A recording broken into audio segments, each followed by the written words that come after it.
Hi friends, നമ്മളിന്ന് social science പുതിയ SCERTയുടെ social സയൻസിലെ ഭാഗം 2 ഒന്നാമത്തെ ലെസൺ ആണ് കേട്ടോ. കാരണം ഇതിൽ 4 ലെസൺസ് പറയുന്നുണ്ട്. അതായത് ലോകത്തിന്റെ മേൽക്കൂരകള്, വിശാല സമതല ഭൂവിൽ ഭൗമ ചരിത്രം ഉറങ്ങുന്ന പീഠഭൂമി, മാനവ വിഭവശേഷി, രാഷ്ട്ര പുരോഗതിക്കായിട്ട് ഈ 4 ലെസൺ പറയുന്നത് നമുക്ക് ഒരിക്കലും ഇത് ഒറ്റ വീഡിയോയിലായിട്ട് ഇട്ട് കഴിഞ്ഞാൽ നമുക്ക് വീഡിയോ ഇട്ടുമെന്ന് മാത്രമേ പറ്റുള്ളൂ, ഒന്നും നമുക്ക് പഠിക്കാനായിട്ട് കഴിയില്ല. അതുകൊണ്ടാണ് ഓരോ ലെസണും എന്താണ് ഇപ്പോൾ ഇന്ന് നമ്മൾ എടുക്കുന്നത് ലോകത്തിന്റെ നെറുകയിൽ എന്ന ലെസണാണ്. അതിൽ ഒരു വരി പോലും നമുക്ക് എന്തില്ല, ഒഴിവാക്കാനായിട്ടില്ല. ഈ ലെസൺ ഫുൾ ഇത്രയും പേജ് എന്ന് പറയുന്നത് എന്താണ്, പഠിക്കാനായിട്ടുള്ളത് തന്നെയാണ്. ഒരു വരി പോലും വിടാനില്ല. നിങ്ങൾക്ക് ക്ലാസ് കാണുമ്പോൾ മനസ്സിലാകും. അപ്പോൾ നമ്മൾ അത്രയും ഇമ്പോർട്ടൻ്റ് കൊടുത്തിട്ട് നല്ല രീതിയിൽ ശ്രദ്ധ കേന്ദ്രീകരിച്ചിട്ട് ഇരിക്കേണ്ട ഭാഗമാണ്. അപ്പോൾ ക്ലാസ് തുടങ്ങുന്നതിന് മുമ്പ് തന്നെ എന്ത് പറയണം, നല്ല രീതിയിൽ കോൺസെൻട്രേഷൻ കൊടുക്കണം കേട്ടോ. കോൺസെൻട്രേഷൻ കൊടുക്കാതിരുന്നാൽ നമുക്കൊന്നും മനസ്സിലാകില്ല. പിന്നെ ലെസൺ പഠിച്ചു എന്ന് മാത്രം നമുക്ക് പറയാനായിട്ട് പറ്റുള്ളൂ. അപ്പം നമ്മൾ 5ാം ക്ലാസ്സിൽ സോഷ്യൽ സയൻസ് കംപ്ലീറ്റ് ആക്കി, 7ാം ക്ലാസ്സിൽ സോഷ്യൽ സയൻസ് കംപ്ലീറ്റ് ആക്കി, പുതിയ SCERT കേട്ടോ. അതുപോലെ 9th പാർട്ട് 1 കംപ്ലീറ്റ് ആക്കി. ഓക്കെ, പാർട്ട് 1 നമ്മൾ പിന്നെ ഒറ്റ ലെങ്തി വീഡിയോ ആയിട്ട് ഒറ്റ വീഡിയോ ആയിട്ട് ഇട്ടു. പക്ഷെ പാർട്ട് 2 ഒരിക്കലും എന്ത് ചെയ്യാൻ പറ്റില്ല, ഒറ്റ വീഡിയോ ആയിട്ട് പറ്റില്ല. അതുകൊണ്ടാണ് ഒരു ലെസൺ വെച്ചിട്ട് പോകുന്നത് കേട്ടോ. അപ്പം നമുക്ക് ലോകത്തിന്റെ നെറുകയിൽ എന്ന ലെസണിലേക്ക് കടക്കാം. നോട്ട് എഴുതാൻ പറ്റുകയാണെങ്കിൽ പരമാവധി നോട്ട് എഴുതി തന്നെ പഠിക്കാം കേട്ടോ. ഓക്കെ, നമുക്ക് സ്റ്റാർട്ടിങ്ങിൽ തന്നെ ഇതിലൊരു പാരഗ്രാഫ് പറയുന്നുണ്ട്. അപ്പോൾ എന്താണ് നമ്മുടെ ഇന്ത്യയുടെ ഭൂപ്രകൃതി എന്നുള്ളതിനെ കുറിച്ചിട്ട് ജോഗ്രഫിയാണ് കേട്ടോ. ഫുൾ ജോഗ്രഫിയാണ് ഈ ലെസൺ. അതായത് 9ാം ക്ലാസ്സിലെ 2ാമത്തെ ഭാഗം എന്ന് പറയുന്നത് ഫുള്ളായിട്ട് ഇന്ത്യൻ ജോഗ്രഫി വരുന്ന ഭാഗമാണ്. നമുക്ക് നമ്മുടെ സിലബസിൽ പറഞ്ഞിട്ടുണ്ടല്ലോ എല്ലാ ടോപ്പിക്കും, ഇന്ത്യയിലെ ഭൂപ്രകൃതി, തീരപ്രദേശങ്ങൾ, മരുഭൂമികൾ, ഉത്തരമഹാസമതലം, അതുപോലെ തന്നെ ഉത്തരപർവ്വത മേഖല, മണ്ണ്, കാലാവസ്ഥ, നൈസർഗിക സസ്യജാലങ്ങൾ എന്ന് പറഞ്ഞിട്ട് നമുക്ക് ആ സിലബസിലായി എടുത്ത് പറഞ്ഞിട്ടില്ലേ. ഇത് നിങ്ങൾ കറക്റ്റായിട്ട് എന്താണ് 5ാം ക്ലാസ് മുതൽ 10ാം ക്ലാസ് വരെയുള്ള ഓൾഡ് SCERT എന്താണ് ഇന്ത്യൻ ജോഗ്രഫിയും, അതുപോലെ തന്നെ ന്യൂ SCERTയുടെ ഇന്ത്യൻ ജോഗ്രഫിയും പഠിച്ചാൽ തന്നെ നമുക്ക് എന്താണ് അവിടെ ഇന്ത്യൻ ജോഗ്രഫി ഓക്കെ. അല്ലാതെ നമ്മൾ ഇരുന്നിട്ട് അവിടെയും ഇവിടെ ഇരുന്നിട്ട് കാട് കയറി പഠിക്കാൻ തന്നു കഴിഞ്ഞാൽ ഒന്നും മനസ്സിലാകില്ല. അപ്പോൾ ഇവിടെ കയ്യിൽ ഇഷ്ടം പോലെ ഉണ്ട് കേട്ടോ. നിങ്ങൾക്ക് ഈ ലെസൺ കാണുമ്പോൾ നിങ്ങൾക്ക് മനസ്സിലാക്കാനായിട്ട് സാധിക്കും. നല്ല രീതിയിൽ പഠിക്കാൻ തന്നിട്ടുണ്ട്. ഇതിൽ എങ്ങനെ കുട്ടികൾ ഇതൊക്കെ പഠിച്ചെടുത്ത് മാറ്റണമെന്നുള്ളത് അതറിയില്ല. അത് അവരുടെ യുക്തിക്കനുസരിച്ചിട്ടിരിക്കും. നല്ല രീതിയിൽ ഡീപ്പായിട്ട് പറയുന്നുണ്ട് കേട്ടോ. ഇതിൽ ഓരോരോ സബ്ജക്റ്റിനെ കുറിച്ചിട്ടും നമുക്ക് നോക്കാം. ഇന്ത്യ എന്നത് ഒരു മിശ്ര ബഹുസ്വര സംസ്കാരത്തിന്റെ നാടാണ്. ആദിമകാലം മുതൽക്കേ പല വിദൂരദേശങ്ങളിൽ നിന്ന് ഇവിടേക്ക് വന്നെത്തിയ പ്രാകൃത ജനവിഭാഗങ്ങളും പിൽക്കാലത്ത് പല ഘട്ടങ്ങളിലായി പല വഴികളിലൂടെ ഇന്നാട്ടിൽ വന്നെത്തുകയും സഹസ്രാബ്ദങ്ങളായി ഇവിടെ ജീവിക്കുകയും ചെയ്ത അനവധിയായ മനുഷ്യ സമൂഹങ്ങൾ വഴിയാണ് നമ്മുടെ രാജ്യത്ത് മറ്റൊരു രാജ്യത്തും കാണാൻ കഴിയാത്ത ഈ സാംസ്കാരിക വൈവിധ്യം ഇവിടെ രൂപപ്പെട്ടത്. ഭാഷ, വേഷഭൂഷാദികൾ, ആചാരങ്ങൾ, ആഘോഷങ്ങൾ, വിശ്വാസ പ്രമാണങ്ങൾ, കൃഷി എന്നിങ്ങനെ നിരവധി രംഗങ്ങളിൽ ഈ വൈവിധ്യം പ്രകടമാണ്. ഇന്ത്യയിലെ ഈ സാംസ്കാരിക വൈവിധ്യത്തിന് പിന്നിൽ നമ്മുടെ രാജ്യത്തിന്റെ ഭൂപ്രകൃതി വൈവിധ്യത്തിന് ഗണ്യമായ പങ്കുണ്ട്. നമ്മുടെ ഇന്ത്യയുടെ ഭൂപ്രകൃതി എന്ന് പറയുമ്പോൾ എങ്ങനെയാണ്, വടക്കു ഭാഗത്ത് അല്ലെ, വടക്കു ഭാഗത്ത് വൻ കോട്ട പോലെ രാജ്യത്തിന്റെ അതിരായിട്ട് നിലകൊള്ളുന്ന ഉത്തര പർവ്വത മേഖല ഒന്നാമത്തെ സവിശേഷതയാണ് അല്ലെ. നമ്മുടെ ഇന്ത്യയുടെ ഭൂപ്രകൃതി പറയുമ്പോൾ വടക്കു ഭാഗത്ത് വൻ കോട്ട പോലെ രാജ്യത്തിലെ അതിരായിട്ട് നിലനിൽക്കുന്ന എന്താണ്, ഒന്ന് ഉത്തരപർവ്വത മേഖല. അതിന് തൊട്ട് തെക്കായിട്ട് കേട്ടോ, തെക്കായിട്ടാണ് ഫലഭൂയിഷ്ടവും. അതായത് ഉത്തരപർവ്വത മേഖലയ്ക്ക് തൊട്ട് തെക്കു ഭാഗത്ത് ഇതൊക്കെ വരും. നമുക്ക് സ്റ്റേറ്റ്മെന്റ് വരുന്ന സമയത്ത് ഫലഭൂയിഷ്ടവും വിശാലവുമായിട്ടുള്ള സമതല പ്രദേശം നമ്മൾ ഉത്തര മഹാസമതലം എന്ന് പഠിക്കാറുണ്ട്. അതേപോലെ പടിഞ്ഞാറ് മരുപ്രദേശം, താർ മരുഭൂമിയെ കുറിച്ച് പഠിക്കാറുണ്ട്. മധ്യഭാഗത്ത് അതിവിശാലമായ പീഠഭൂമി, ഡക്കാൻ പീഠഭൂമികളെ കുറിച്ച് പഠിക്കുന്നുണ്ട്. കിഴക്കും പടിഞ്ഞാറും ഭാഗങ്ങളിൽ സുദീർഘമായ തീരദേശങ്ങൾ, പടിഞ്ഞാറൻ തീരസമുദ്രങ്ങളെ കുറിച്ചും കിഴക്കൻ തീരസമുദ്രങ്ങളെ കുറിച്ചും പഠിക്കാറുണ്ട്. ദ്വീപ സമൂഹങ്ങൾ, ആൻഡമാനും ലക്ഷദ്വീപും സമൂഹങ്ങളെ കുറിച്ച് പഠിക്കാറുണ്ട്. ഇവയൊക്കെ ചേർന്നിട്ടാണ് ഇന്ത്യയുടെ ഭൂപ്രകൃതി എന്ന് പറയുമ്പോൾ ഈ വൈവിധ്യം എത്ര ഉണ്ടെന്നല്ലേ നമുക്ക് അറിയാനായിട്ട് സാധിക്കും. അതുപോലെ ഭൂപ്രകൃതിയിലെ ഈ വൈവിധ്യവും രാജ്യത്തിന്റെ സവിശേഷമായ സ്ഥാനവും ഇവിടെ മൺസൂൺ കാലാവസ്ഥ അനുഭവപ്പെടുന്നതിന് കാരണമായി തരുന്നുണ്ട്. അപ്പൊ ഇത്രയധികം നമ്മളിപ്പോൾ പറഞ്ഞിട്ടുള്ള കാര്യങ്ങളൊക്കെ തന്നെയാണ് എന്ത് പറയുന്നത്, നമ്മുടെ ഇന്ത്യയിൽ മൺസൂൺ കാലാവസ്ഥ അനുഭവപ്പെടുന്നതിന് കാരണമാകുന്നത്. ഇതൊക്കെ ചേർന്നിട്ട് ഇന്ത്യയിലെ കൃഷി, ജനജീവിതം എന്നിവയൊക്കെ ക്രമപ്പെടുത്തിയിരിക്കുന്നത് എന്തുകൊണ്ടാണ്, ഈ മൺസൂൺ കാലാവസ്ഥയെ ആസ്പദമാക്കിയിട്ടാണ്. അങ്ങനെ വൈവിധ്യങ്ങൾ ഏറെ ഉണ്ടെങ്കിലും അതിനിടയിലും ഏകത്വത്തിന്റെ ഒരു നേർത്ത നൂല് കൊണ്ട് ഈ നാടിനെയും ജനങ്ങളെയും ഒന്നിപ്പിക്കുന്ന ഘടകങ്ങളുണ്ട്. ഭൂപ്രകൃതി സവിശേഷതകളുടെ അടിസ്ഥാനത്തിൽ എന്താണ് ഭൂപ്രകൃതി സവിശേഷതകളുടെ അടിസ്ഥാനത്തിൽ ഇന്ത്യ താഴെ പറയുന്ന തരം വിവരിക്കുന്നുണ്ട്. എങ്ങനെയാണ് നമ്മുടെ ഭൂപ്രകൃതി സവിശേഷതകളുടെ അടിസ്ഥാനത്തിൽ ഇന്ത്യ തരംതിരിക്കുന്നത്? 1 ഉത്തര പർവ്വത മേഖല, 2 ഉത്തരേന്ത്യൻ സമതലം അല്ലെങ്കിൽ വടക്കൻ സമതലം, ഉപദ്വീപീയ പീഠഭൂമി, ഇന്ത്യൻ മരുഭൂമി, തീരസമതലങ്ങളും ദ്വീപുകളും. അപ്പൊ നമ്മൾ മനസ്സിലാക്കിയിരിക്കുന്ന കാര്യം ഈ ലെസൺസിൽ ആകെ ഈ ഉത്തര പർവ്വത മേഖലയെ കുറിച്ച് മാത്രമാണ് എന്ത് ചെയ്യുന്നത് ഈ ലെസണിൽ പറയുന്നത്. ഇനി രണ്ടാമത്തെ ലെസണിലാണ് ഏത് വരുന്നത്? ഉത്തരേന്ത്യൻ സമതലത്തെ കുറിച്ച് വരുന്നത്. മൂന്നാമത്തെ ലെസണിലാണ് ഏത് വരുന്നത്? ഉപദ്വീപീയ പീഠഭൂമിയെ കുറിച്ചിട്ട് പറയുന്നത്. അപ്പോൾ ഒരു ലെസണിൽ തന്നെ ഉത്തരപർവ്വത മേഖലയെ കുറിച്ച് സാധാരണ നമ്മൾ ഉത്തരപർവ്വത മേഖല പറയും നമുക്ക് മൺസൂണിലെ കാറ്റുകളെയൊക്കെ തടഞ്ഞു നിർത്തി നമ്മുടെ മൺസൂൺ പെയ്യിപ്പിക്കുന്നു അങ്ങനെ ഇങ്ങനെയൊക്കെ നമ്മൾ പഠിക്കാറുണ്ട്. പക്ഷെ നിങ്ങൾ ഈ ലെസൺ ഒന്ന് കണ്ടു നോക്കൂ കേട്ടോ. കണ്ടു നോക്കുമ്പോൾ ഒരു ലെസണിൽ തന്നെ ഉത്തരപർവ്വത മേഖലയെ കുറിച്ചിട്ട് പഠിപ്പിക്കണമെങ്കിൽ അവർ എത്രത്തോളം ആഴത്തിൽ ആ പോയിന്റ് ഇട്ടുണ്ടാവും. അപ്പൊ നമുക്ക് വരാൻ പോകുന്ന എക്സാമുകൾക്ക് എന്താണ് നല്ല രീതിയിൽ അത് ഒരു ഇമ്പോർട്ടന്റ് ആയിട്ട് തീരും. ക്വസ്റ്റ്യൻസ് കയറി വരും. അതുകൊണ്ട് ഓരോ വരിയും എന്ത് ചെയ്യുക വായിക്കുന്ന സമയത്ത് ശ്രദ്ധിച്ച് ഒപ്പം തന്നെ പഠിച്ചു പോകണം കേട്ടോ. അപ്പൊ നമുക്ക് ഉത്തരപർവ്വതം ഇനി ക്ലാസ് എടുക്കുമ്പോൾ ഈ ഉത്തരപർവ്വത മേഖലയെ പല ഡിവിഷനായിട്ട് തിരിക്കുന്നുണ്ട്. പിന്നെ ആ ഡിവിഷൻ ആക്കി ഇതിനെ വീണ്ടും ഡിവിഷൻ ആക്കുന്നുണ്ട്. പല ഡിവിഷൻസ് ഇതിൽ വരുന്നുണ്ട്. അപ്പൊ അവിടെ ആകെ കൺഫ്യൂഷൻ ആകരുത്. അപ്പൊ നമ്മൾ പഠിക്കുന്ന കാര്യങ്ങൾ മുഴുവൻ ഇന്ന് ഉത്തരപർവ്വത മേഖലയെ കുറിച്ച് ആണ് എന്നുള്ളത് ആദ്യം മനസ്സിലാക്കുക കേട്ടോ. ഓക്കെ, ഇതാണ് നമ്മുടെ ഇന്ത്യയുടെ ഫിസിക്കൽ മാപ്പ് എന്ന് പറയുന്നത് അല്ലെ. ഇന്ത്യയുടെ ഫിസിക്കൽ മാപ്പാണ്. ഇതിൽ നമുക്ക് ഇത് നോക്കിക്കേ. ഈ മാപ്പ് നമുക്ക് മാപ്പൊക്കെ വെച്ചിട്ട് ഒന്ന് ജസ്റ്റ് ഒന്ന് പിക്ചർ വൈസ് ചെയ്യുന്ന സമയത്ത് നമുക്ക് കൂടുതലായിട്ട് ഓർമ്മ നിൽക്കും അല്ലേ. അല്ലെങ്കിൽ നമുക്ക് എന്താണ് ഒക്കെ മറന്ന് നമ്മൾ പോകും. അപ്പോൾ ഇവിടെ ഈ ലൈൻ ഇട്ടിട്ട് സൂചിപ്പിച്ച നദികള്, അതുപോലെ ഇങ്ങനെ അരോ മാർക്കിലെ പർവ്വത നിരകള് 300 600 മീറ്റർ നമുക്ക് ഓരോരോ ഐക്കൺ ആയിട്ട് ഇതിൽ തന്നിട്ടുണ്ട്. അപ്പൊ നമുക്കറിയാം നമ്മൾ ഇപ്പൊ ഇന്ന് പഠിക്കുന്നത് ഉത്തരപർവ്വത മേഖലയാണ് അല്ലെ. എന്താണ് ഇന്ന് പഠിക്കുന്നത്? ഉത്തരപർവ്വത മേഖല. ഉത്തരപർവ്വത മേഖല എന്ന് പറയുമ്പോൾ നമ്മുടെ ഫിസിക്കൽ മാപ്പ് എടുക്കുന്ന സമയത്ത് നിങ്ങൾ ശ്രദ്ധിക്കുക. ഈ യെല്ലോ ഇത് കണ്ടോ, ഈ കളറില് ഇതാണ് എന്ത് പറയുന്നത്? ഈ കളറിൽ കണ്ടോ, ഇതുള്ളതാണ് എന്ത്? ഉത്തരപർവ്വത മേഖല. അപ്പൊ ഉത്തരപർവ്വത മേഖല നമ്മുടെ ഇന്ത്യൻ ഭൂഖണ്ഡത്തില് എങ്ങനെയാണ് വ്യാപിച്ചു കിടക്കുന്നത് നോക്കിക്കേ. പാമീർ പർവ്വതക്കെട്ട് അല്ലെ. പാമീർ പർവ്വത എന്താണ് പാമീർ? നമ്മുടെ ലോകത്തിന്റെ മേൽക്കൂര എന്നറിയപ്പെടുന്ന ഒരു പർവ്വതമാണ് അല്ലെ. ലോകത്തിന്റെ മേൽക്കൂര എന്നറിയപ്പെടുന്ന പർവ്വത നിര ഏതാണ്? പാമീറാണ്. അപ്പൊ ഈ പാമീർ പർവ്വതക്കെട്ടിൽ നിന്ന് ഉത്ഭവിച്ചിട്ട് നോക്കിക്കേ വടക്കു ഭാഗമാണ് അല്ലെ. ഇത് വടക്കു ഭാഗമാണ്. ഈ വടക്ക് ഭാഗത്ത് നിന്നും ഉത്ഭവിച്ചത് ഇതാണ് കണ്ടോ. ഈ ഏരിയ ആണ്, ഈ കളറിൽ കാണുന്നത് മുഴുവൻ എന്താണ്? ഉത്തരപർവ്വത മേഖലയാണ്. അപ്പൊ ഉത്തരപർവ്വത മേഖല എങ്ങനെ വ്യാപിച്ചു കിടക്കുന്നത്? വടക്ക് മുതൽ വടക്ക് കിഴക്കൻ അതിർത്തിയായിട്ട് സ്ഥിതി ചെയ്യുന്നു അല്ലെ. ഇത് വടക്ക് ഭാഗം, ഇത് ഏതാണ്? കിഴക്കൻ ഭാഗമാണ് അല്ലെ. അപ്പൊ വടക്ക് കിഴക്കൻ അതിർത്തിയിലായിട്ടാണ് ഏത് സ്ഥിതി ചെയ്യുന്നത്? ഉത്തരപർവ്വത മേഖല സ്ഥിതി ചെയ്യുന്നത്. ഈ പിക്ചർ മനസ്സിലായോ? ഈ മാപ്പ് മറക്കില്ലല്ലോ. ഇനി ഇതിൽ തന്നെ നമ്മൾ പഠിക്കാറുണ്ട്. നമ്മൾ ഉത്തരപർവ്വത മേഖലയെ നമുക്ക് അറിയാം 3ആയിട്ട് തരംതിരിക്കുന്നുണ്ട് അല്ലെ. ട്രാൻസ് ഹിമാലയം എന്നും ഹിമാലയം എന്നും അതുപോലെ തന്നെ പൂർവാഞ്ചൽ എന്നും തിരിക്കുന്നുണ്ട്. ഇപ്പൊ ട്രാൻസ് ഹിമാലയം പറയുമ്പോൾ ഏതൊക്കെയാണ്? ഇതാണ് വരുന്നത് അല്ലെ. ട്രാൻസ് ഹിമാലയം എന്ന് പറയുമ്പോൾ ഒറ്റ മിനിറ്റ് കേട്ടോ. ഓക്കെ, ട്രാൻസ് ഹിമാലയം എന്ന് പറയുമ്പോൾ ഏതാണ്? കാരക്കോറം, ലഡാക്ക്, സസ്കർ. കണ്ടോ ഏത് ഭാഗത്താണ് കിടക്കുന്നത് മനസ്സിലായല്ലോ. കാരക്കോറം, ലഡാക്ക്, സസ്കർ. ഇനി അതേപോലെ തന്നെ ഇത് ഏതിന്റെ ഭാഗമാണ്? ട്രാൻസ് ഹിമാലയത്തിന്റെ ഭാഗമാണ്. ഇനി ഹിമാലയത്തിന്റെ ഭാഗം വരുന്ന സമയത്ത് നമുക്കറിയാം ഉത്തരപർവ്വത മേഖല എന്ന് നമ്മൾ ശ്രദ്ധിക്കുക കേട്ടോ.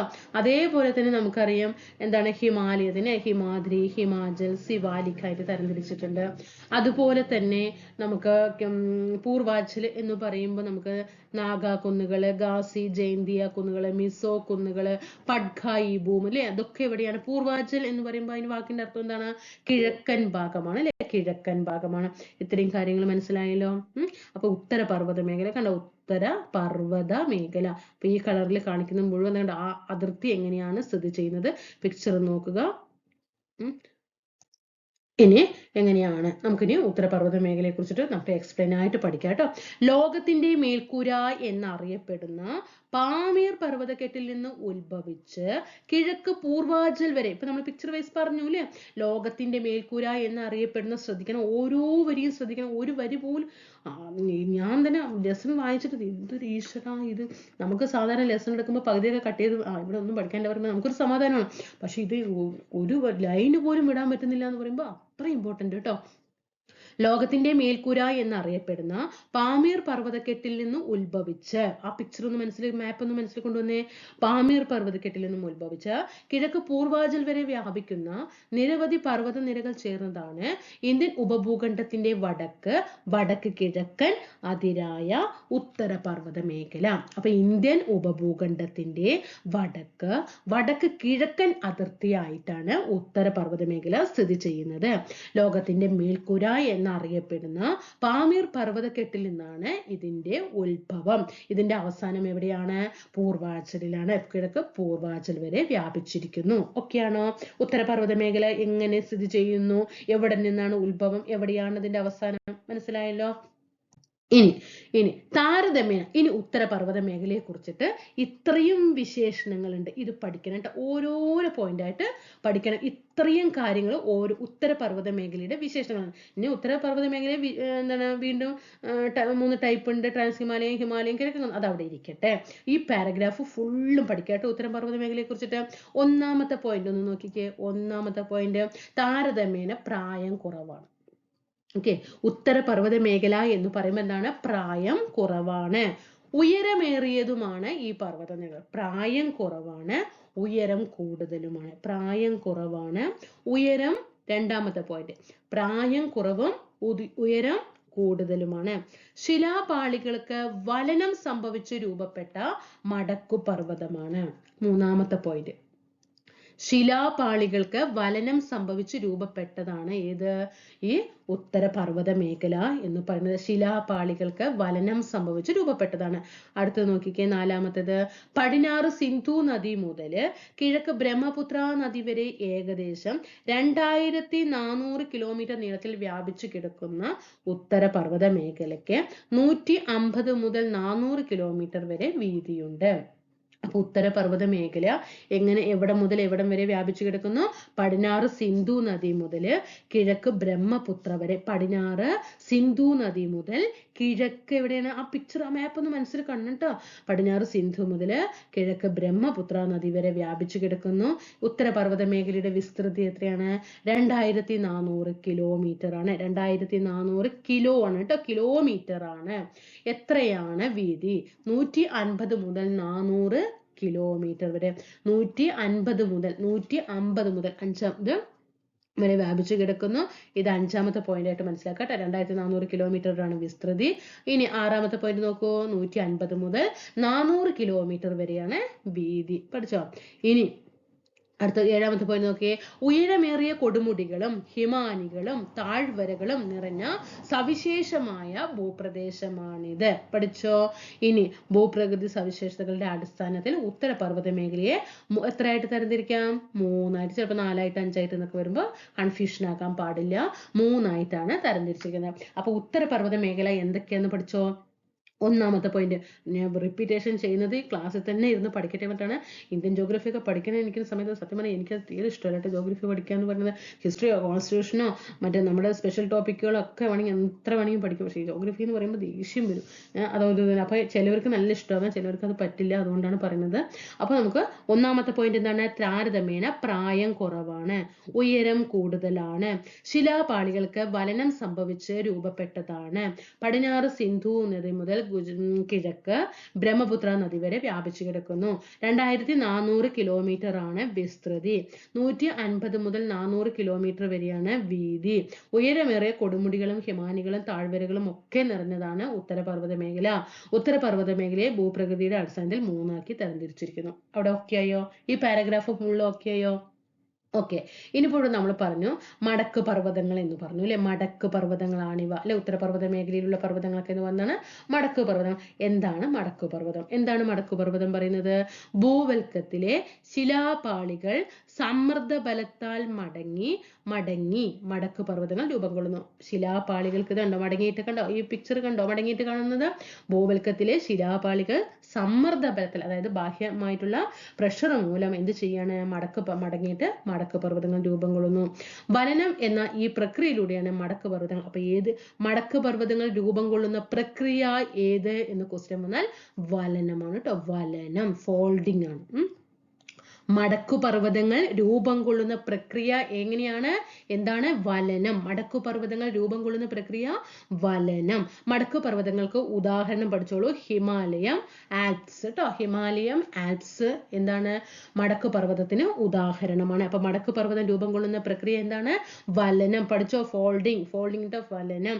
മടക്കുപർവ്വതങ്ങൾക്ക് ഉദാഹരണം ഹിമാലയവും ആൽപ്സും. ഓക്കെ, ഇനി നമുക്ക് ഉത്തരപർവ്വത മേഖലയെ മൂന്നാക്കി തരംതിരിക്കുന്നുണ്ട്. ട്രാൻസ് ഹിമാലയം, ഹിമാലയം, കിഴക്കൻ കുന്നുകൾ. നമ്മൾ ഈ ട്രാൻസ് ഹിമാലയത്തിൽ വരുന്ന ഭാഗങ്ങൾ ഏതൊക്കെയാണ് പറഞ്ഞത്?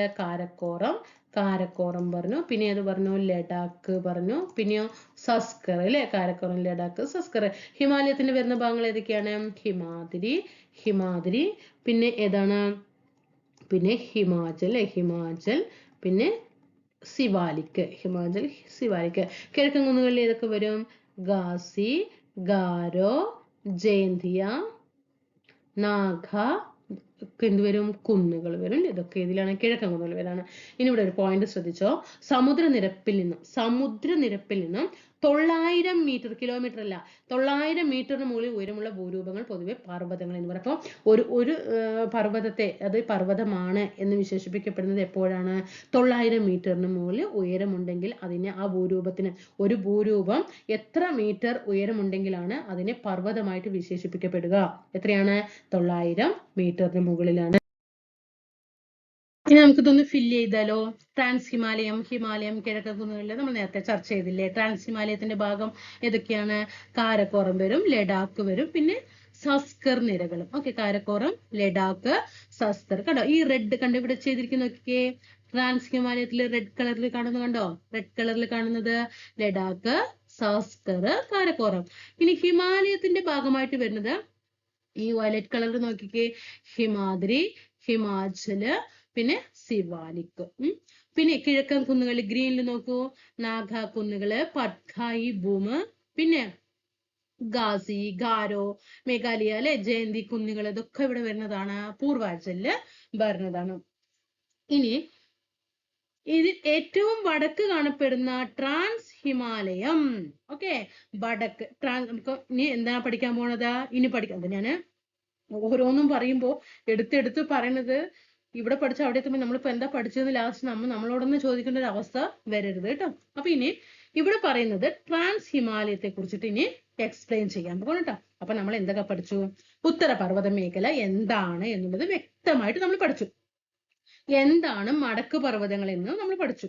ഇനി ഉത്തരപർവ്വത മേഖലയെ മൂന്നാക്കി തരംതിരിക്കണോ എന്ന് പറഞ്ഞു പഠിച്ചു. ട്രാൻസ് ഹിമാലയം, ഹിമാലയം, കിഴക്കൻ കുന്നുകൾ, അതിന്റെ സബ് ഏതൊക്കെയാണെന്നുള്ളത് പഠിച്ചു.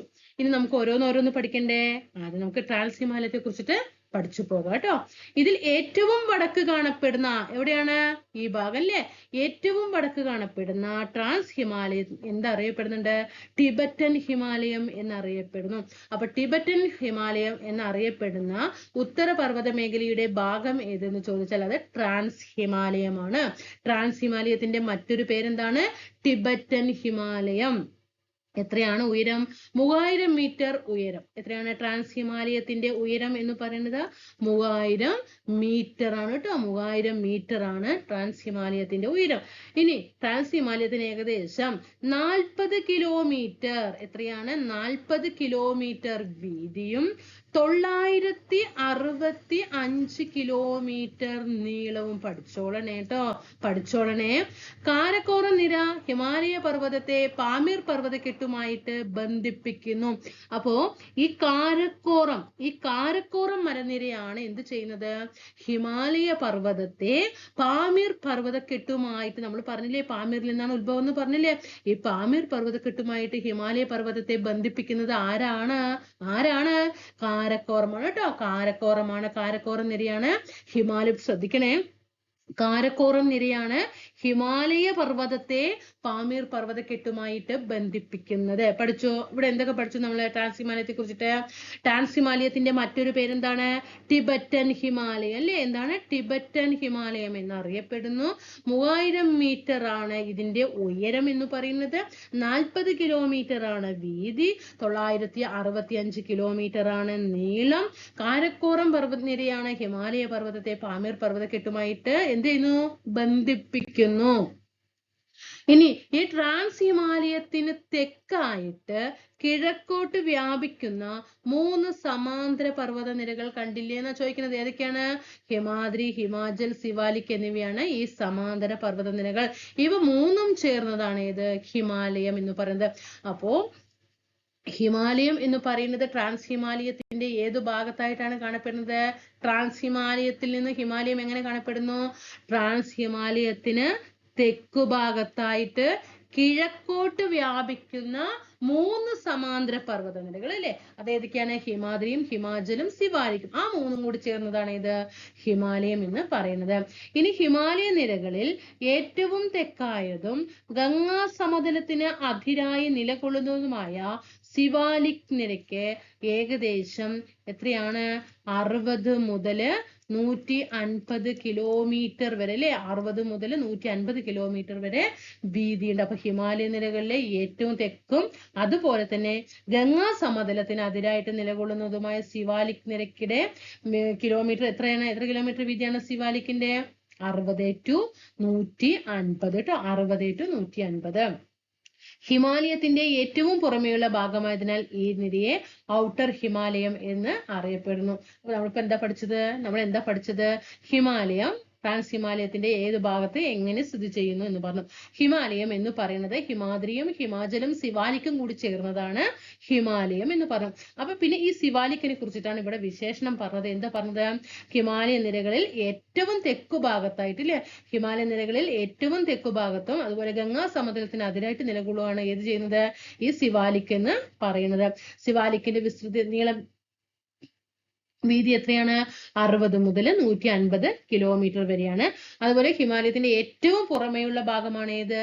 സിവാലിക് എന്ന് പറയുന്നത്. അതുകൊണ്ട് പുറമേ ആയതുകൊണ്ട് അതിനെന്ത് പറയുന്നു? ഔട്ടർ ഹിമാലയം എന്ന് അറിയപ്പെടുന്നു. ഇനി സിവാലിക്കിന് വടക്കായിട്ട് സമുദ്രനിരപ്പിൽ നിന്ന് 3500 മുതൽ 4500 മീറ്റർ വരെ ശരാശരി ഉയരത്തിലുള്ള പർവ്വതനിരയാണ് ഹിമാചൽ. അപ്പൊ ബാക്കിൽ നിന്നും ഇവിടുന്ന് വിവരിച്ച് വരാം കേട്ടോ. സാധാരണ നമ്മൾ എപ്പോഴും പഠിക്കുമ്പോൾ 1, 2, 3 വെച്ചിട്ട് പഠിക്കും. ഇവിടുന്ന് എന്ത് പഠിക്കണോ? സിവാലിക്, ഹിമാചൽ, ഹിമാദ്രി പറഞ്ഞിട്ട് പഠിച്ചു പോകുന്നത് കേട്ടോ. അപ്പൊ നമ്മൾ സിവാലിക്കിനെ കുറിച്ചിട്ട് നമ്മൾ എന്ത് ചെയ്തു? ഇത് മുഴുവൻ ഇതെന്താണ്? ഇത് നമ്മൾ സിവാലിക്കിനെ കുറിച്ച് പഠിച്ചു. ഇനി നമ്മൾ പഠിക്കുന്നത് ഏതാണ്? നമ്മൾ അടുത്തത് ഹിമാചലിനെ കുറിച്ചിട്ട് പഠിക്കാട്ടെ. ഹിമാചല് സിവാലിക്കിന് വടക്കായിട്ട് സമുദ്രനിരപ്പിൽ നിന്നും എത്രയാണ്? 3500 ലെ 3500 മുതൽ 4500 മീറ്റർ വരെ ശരാശരി ഉയരമുള്ള പർവ്വതനിരയാണ് ഹിമാചൽ. അപ്പൊ ഹിമാചലിന്റെ ശരിയായ ഉയരം എത്രയാണ്? 3500 to 4500 കേട്ടോ. ലെസർ ഹിമാലയം എന്നറിയപ്പെടുന്ന ഈ നിരക്ക് ഏകദേശം 60 മുതൽ 80 കിലോമീറ്റർ വരെയാണ് വീതി കേട്ടോ. 60 to 80 കിലോമീറ്റർ വീതി. ഇനി ഗ്രേറ്റർ ഹിമാലയം, ഇന്നർ ഹിമാലയം എന്നീ പേരുകളിൽ കൂടി അറിയപ്പെടുന്ന ഹിമാദ്രി. ഇനി നമ്മൾ അടുത്തത് ഏതാ പഠിക്കുന്നത്? ഹിമാദ്രിയെ കുറിച്ചിട്ടാണ്. അപ്പൊ ഗ്രേറ്റർ ഹിമാലയം, ഇന്നർ ഹിമാലയം എന്നീ പേരുകളിൽ കൂടി അറിയപ്പെടുന്ന ഹിമാദ്രി സമുദ്രനിരപ്പിൽ നിന്നും ഏകദേശം 6100 മീറ്ററിന് മുകളിൽ ഉയരമുള്ള പർവ്വതനിരയാണ്. അപ്പൊ ഹിമാദ്രിയുടെ ഉയരം എത്രയാണ്? 6100. ഹിമാചലിന്റെ എത്രയാണ്? 3500 to 4500 കേട്ടോ. അതേപോലെ ഏകദേശം 25 കിലോമീറ്റർ ആണ് ഇതിന്റെ വീതി. എത്രയാണ്? 25 കിലോമീറ്റർ ആണ് വീതി. മഞ്ഞു മൂടപ്പെട്ട പർവ്വതങ്ങളാണിവ. ലോകത്തിലെ ഉയരമേറിയ മിക്ക കൊടുമുടികളും ഒരിക്കൽ ഒരു പ്രീവിയസ് ക്വസ്റ്റ്യൻ വന്നത് ഓർമ്മയുണ്ടോ? ലോകത്തിലെ ഉയരമേറിയ മിക്ക കൊടുമുടികളും കാണപ്പെടുന്നത് ഏതിലാണെന്ന് ചോദിച്ചിട്ടുണ്ട്. ഏതിലാണ്? ഹിമാദ്രിയിലാണ് കേട്ടോ. ഹിമാദ്രിയിലാണ്. നമുക്ക് ഒന്നും കൂടിയിട്ട് ഒന്ന് വിശകലനം ചെയ്താലോ? നമ്മൾ ഹിമാലയത്തിന്റെ 3 ഭാഗങ്ങളാണ്. ഇതൊക്കെ ഹിമാദ്രിയും, ഹിമാചലും, സിവാലിക്കും 3 കൂടി ചേർന്നതാണ് ഹിമാലയം എന്ന് പറഞ്ഞു. അതിൽ നമ്മൾ സിവാലിക് പറഞ്ഞു. സിവാലിക്കിന്റെ വീതി എത്രയാണ്? 60 മുതൽ 150 കിലോമീറ്റർ വരെയാണ് വീതി. അതുപോലെ ഹിമാലയത്തിന്റെ ഏറ്റവും പുറമേ ഉള്ള ഭാഗമാണ് സിവാലിക്. അതുകൊണ്ട് ഔട്ടർ ഹിമാലയം എന്ന് അറിയപ്പെടുന്നു. പിന്നെ ഹിമാലയത്തിന്റെ ഏറ്റവും തെക്കു ഭാഗത്തും അതുപോലെ ഗംഗാ സമതലത്തിന് അതിരായിട്ടാണ് ഇത് നിലകൊള്ളുന്നത്. അടുത്ത് നമ്മൾ ഹിമാചൽ എത്തിയപ്പോ പറഞ്ഞു 3500 മുതൽ 4500 മീറ്റർ വരെയാണ് ഉയരമുള്ളത്. 60 to 80 കിലോമീറ്റർ ആണ് വീതി എന്ന് പറഞ്ഞു. ലെസർ ഹിമാലയം എന്ന് അറിയപ്പെടുന്നു പറഞ്ഞു. ഇനി അടുത്ത ഹിമാദ്രി പറഞ്ഞപ്പോ ഹിമാദ്രിയുടെ വിശേഷണങ്ങൾ എങ്ങനെയാണ്? ഗ്രേറ്റർ ഹിമാലയം, ഇന്നർ ഹിമാലയം എന്ന പേരിൽ അറിയപ്പെടുന്നു. ഹിമാദ്രി എത്രയാണ് ഉയരം? 6100 മീറ്ററിന് മുകളിൽ ഉയരമുണ്ട്.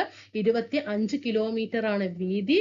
ലോകത്തിലെ ഉയരമേറിയ മിക്ക കൊടുമുടികളും കാണപ്പെടുന്നത് എവിടെയാണ്? ഹിമാദ്രിയിലാണ്. ഓക്കെ, ഇനി ശിലാമണ്ഡല ഫലകങ്ങൾ എന്താണ്? ഈ ടെക്ടോണിക്കില് നമ്മൾ പറയാ ടെക്ടോണിക് ഫലകങ്ങൾ എന്നൊക്കെ പറയാറുണ്ട്. എന്താണ് ഈ ശിലാമണ്ഡല ഫലകങ്ങള്? ഭൂവൽക്കവും മാന്റിലിന്റെ മുകൾ ഭാഗവും ചേർന്ന് നമ്മൾ കഴിഞ്ഞ ക്ലാസ്സിൽ പഠിച്ചിട്ടുണ്ടായിരുന്നില്ലേ? ഭൂവൽക്കം, മാന്റില്, കാമ്പ്, ലിത്തോസ്ഫിയർ, ആസ്തനോസ്ഫിയർ എന്നൊക്കെ പറഞ്ഞിട്ട് നമ്മൾ ഡീപ്പായിട്ട് ക്ലാസ് എടുത്തിട്ടുണ്ട്. അതിന് ജസ്റ്റ് ഒരു വിവരണം മാത്രമേ ഉള്ളൂ കേട്ടോ. ഇവിടെ ഭൂവൽക്കവും മാന്റിലിന്റെ മുകൾ ഭാഗവും ചേർന്നാണ് ഇത് ശിലാമണ്ഡലം. ശിലാമണ്ഡലത്തിന്റെ മറ്റൊരു പേരെന്താണ്? ലിത്തോസ്ഫിയർ കേട്ടോ. ശിലാമണ്ഡലം എന്ന് ചോദിക്കാറില്ല, ലിത്തോസ്ഫിയർ എന്നാണ് നമുക്ക് എക്സാമുകളിൽ കാണാറുള്ളത്. ശിലാമണ്ഡലം ചെറുതും വലുതുമായ കഷ്ണങ്ങൾ, അതായത് ലിത്തോസ്ഫിയർ എന്ന് പറയുന്നത് ചെറുതും വലുതുമായിട്ടുള്ള കഷ്ണങ്ങളായിട്ടാണ് നിലകൊള്ളുന്നത്. അനേകായിരം കിലോമീറ്റർ വിസ്തൃതിയും ഏകദേശം 100 കിലോമീറ്റർ വരെ കനവുമുള്ള ഈ ശിലാമണ്ഡല ഭാഗങ്ങളെ ശിലാമണ്ഡല ഫലകങ്ങൾ എന്ന് പറയുന്നു. ഈ വൻകര ഭാഗം ഉൾക്കൊള്ളുന്നതോ കടൽത്തറ ഭാഗം ഉൾക്കൊള്ളുന്നതോ വൻകരയും കടൽത്തറയും ഉൾക്കൊള്ളുന്നതോ ഒക്കെ ആയിട്ടാകാം ഏത് ശിലാമണ്ഡല ഫലകങ്ങൾ എന്ന് പറയുന്നു. നമ്മള് ഈ ടെക്ടോണിക് ഫലകങ്ങൾ പറയില്ല, ഈ ടെക്ടോണിക് ഫലകങ്ങൾ ഉണ്ടാകാനുള്ള കാരണം എന്താണ്? എങ്ങനെയാണ് ഈ ടെക്ടോണിക് ഫലകങ്ങൾ രൂപം കൊള്ളുന്നത്? ഭൗമശിലാപാളികളുടെ ചലനമാണ് ഇതിന് കാരണം. ഭൂമിയില് ശിലാപാളികളുടെ ചലനമാണ് എന്ത് ചെയ്യുന്നത്? ഇതിന് കാരണമാകുന്നത്. വൻകരയും സമുദ്രഭാഗവും ചേർന്ന ശിലാപാളികളാണ് ടെക്ടോണിക് ഫലകങ്ങൾ. വൻകര ഭാഗവും നമ്മൾ ഭൂവൽക്കമൊക്കെ പഠിക്കുമ്പോൾ പറയാറില്ലേ? വൻകര, സമുദ്രഭാഗം, സിയാൽ എന്നൊക്കെ പറഞ്ഞിട്ട് പറയാറില്ലേ? അതാണ്. ഇനി ശിലാമണ്ഡലത്തിന് താഴെ ഉയർന്ന താപത്താൽ ശിലകൾ ഉരുകി അർദ്ധദ്രവാവസ്ഥയിൽ നിലകൊള്ളുന്ന ഭാഗമാണ് ആസ്തനോസ്ഫിയർ. ആസ്തനോസ്ഫിയറിന് മുകളിലൂടെ ടെക്ടോണിക് ഫലകങ്ങൾ സാവധാനം ചലിച്ചുകൊണ്ടേയിരിക്കുന്നു. അപ്പൊ ടെക്ടോണിക് ഫലകങ്ങൾ സാവധാനം ചലിച്ചുകൊണ്ടിരിക്കുന്നത് ഏതിനു മുകളിലൂടെയാണ്? ആസ്തനോസ്ഫിയറിന് മുകളിലൂടെയാണ്. ഈ ആസ്തനോസ്ഫിയർ എങ്ങനെയാണ് കാണപ്പെടുന്നത്?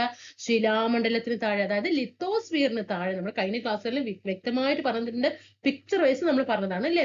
ശിലാമണ്ഡലത്തിന് താഴെ ഉയർന്ന താപത്താൽ ശിലകൾ ഉരുകി അർദ്ധദ്രവാവസ്ഥയിലാണ് ഇത് കാണപ്പെടുന്നത്, ആസ്തനോസ്ഫിയർ കാണപ്പെടുന്നത്.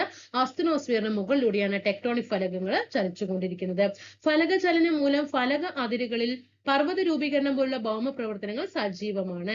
3 തരം ഫലക അതിരുകളാണുള്ളത്. ഏതൊക്കെയാണ്? സംയോജക സീമ, വിയോജക സീമ, ഛേദക സീമ. അപ്പൊ 3 തരം ഫലക അതിരുകൾ ഏതൊക്കെയാണ്? സംയോജക സീമയും വിയോജക സീമയും ഛേദക സീമയും. എന്താണ് സംയോജകം, എന്താണ് വിയോജകം, എന്താണ് ഛേദകം? അത് ആ വാക്കിൽ തന്നെ ഉണ്ട് അല്ലെ? ഫലകങ്ങൾ തമ്മിൽ അടുക്കുകയാണ് അല്ലെ? കണ്ടോ? ആരോ മാർക്ക് നോക്കിക്കേ, അടുക്കുകയാണ് ചെയ്യുന്നത്. ഇനി ഫലകങ്ങൾ തമ്മിൽ അകലെയാണ് അല്ലെ? ഒരാൾ ഇങ്ങോട്ടും വരുന്നുണ്ട്, ഒരാൾ അങ്ങോട്ടും പോകുന്നുണ്ട്. ഇനി ഫലകങ്ങൾ തമ്മിൽ തിരശ്ചീനമായിട്ട് ഒരു സീമാണ് അല്ലെ? ഒരാൾ മേലേക്ക് പോകണം, ഒരാൾ താഴേക്ക് വരുന്നു, തിരശ്ചീനമായിട്ട്. ഇനി നോക്കിക്കേ, ഇവിടെ ഈ തെതിസ് എന്ന സമുദ്രം കണ്ടോ? ഇവിടെ ശ്രദ്ധിക്കാട്ടോ, ഇന്ത്യൻ ഫലകവും യുറേഷ്യൻ ഫലകത്തിന്റെ ഒരു 3 രൂപങ്ങളാണ് എന്ത് ചെയ്തിരിക്കുന്നത്? പിക്ചറിൽ തന്നിരിക്കുന്നത്. ഇവിടെ നോക്കുക. സംയോജക സീമകളിൽ ശിലാമണ്ഡല ഫലകങ്ങളുടെ സമ്മർദ്ദ ഫലമായി ശിലാപാളികൾക്ക് വലനം സംഭവിക്കാറുണ്ട്. ഇതുമൂലം രൂപപ്പെടുന്ന പർവ്വത നിരകളാണ് മടക്കു പർവ്വതങ്ങൾ എന്ന് പറയുന്നത്. നമ്മൾ നേരത്തെ പറഞ്ഞില്ലേ വലനം. മടക്കു പർവ്വതങ്ങൾ രൂപം കൊള്ളുന്നത് എങ്ങനെയാണ്? വലനമാണ് അല്ലെ? ശിലാപാളികൾക്ക് ഉണ്ടാകുന്ന വലനമാണ് മടക്കു പർവ്വതങ്ങൾക്ക് കാരണം എന്ന് നമ്മൾ നേരത്തെ പറഞ്ഞു. അത് നോക്കണം. ഇവിടെ ചിലപ്പോ തെറ്റിക്കാനായിട്ട് ഇതവിടെ ഒരു ചോദ്യം വരും. അത് ചിലപ്പോ വിയോജക സീമ അല്ലെങ്കിൽ ഛേദക സീമ അല്ലെങ്കിൽ സംയോജക സീമ അവരുടെ ചേർത്ത് തരും. അപ്പൊ നമ്മൾ തെരഞ്ഞെടുക്കേണ്ടത് ഏതാണ്? സംയോജക സീമയിലാണ് കേട്ടോ. സംയോജക സീമകളിലാണ് ശിലാമണ്ഡല ഫലകങ്ങളുടെ സമ്മർദ്ദ ഫലമായിട്ട് ശിലാപാളികൾക്ക് വലനം സംഭവിക്കുന്നത്. അപ്പൊ ശിലാപാളികൾക്ക് വലനം സംഭവിക്കുമ്പോഴാണ് മടക്കു പർവ്വതങ്ങൾ ഉണ്ടാകുന്നത്. ഏത് ശിലാപാളികൾക്ക്?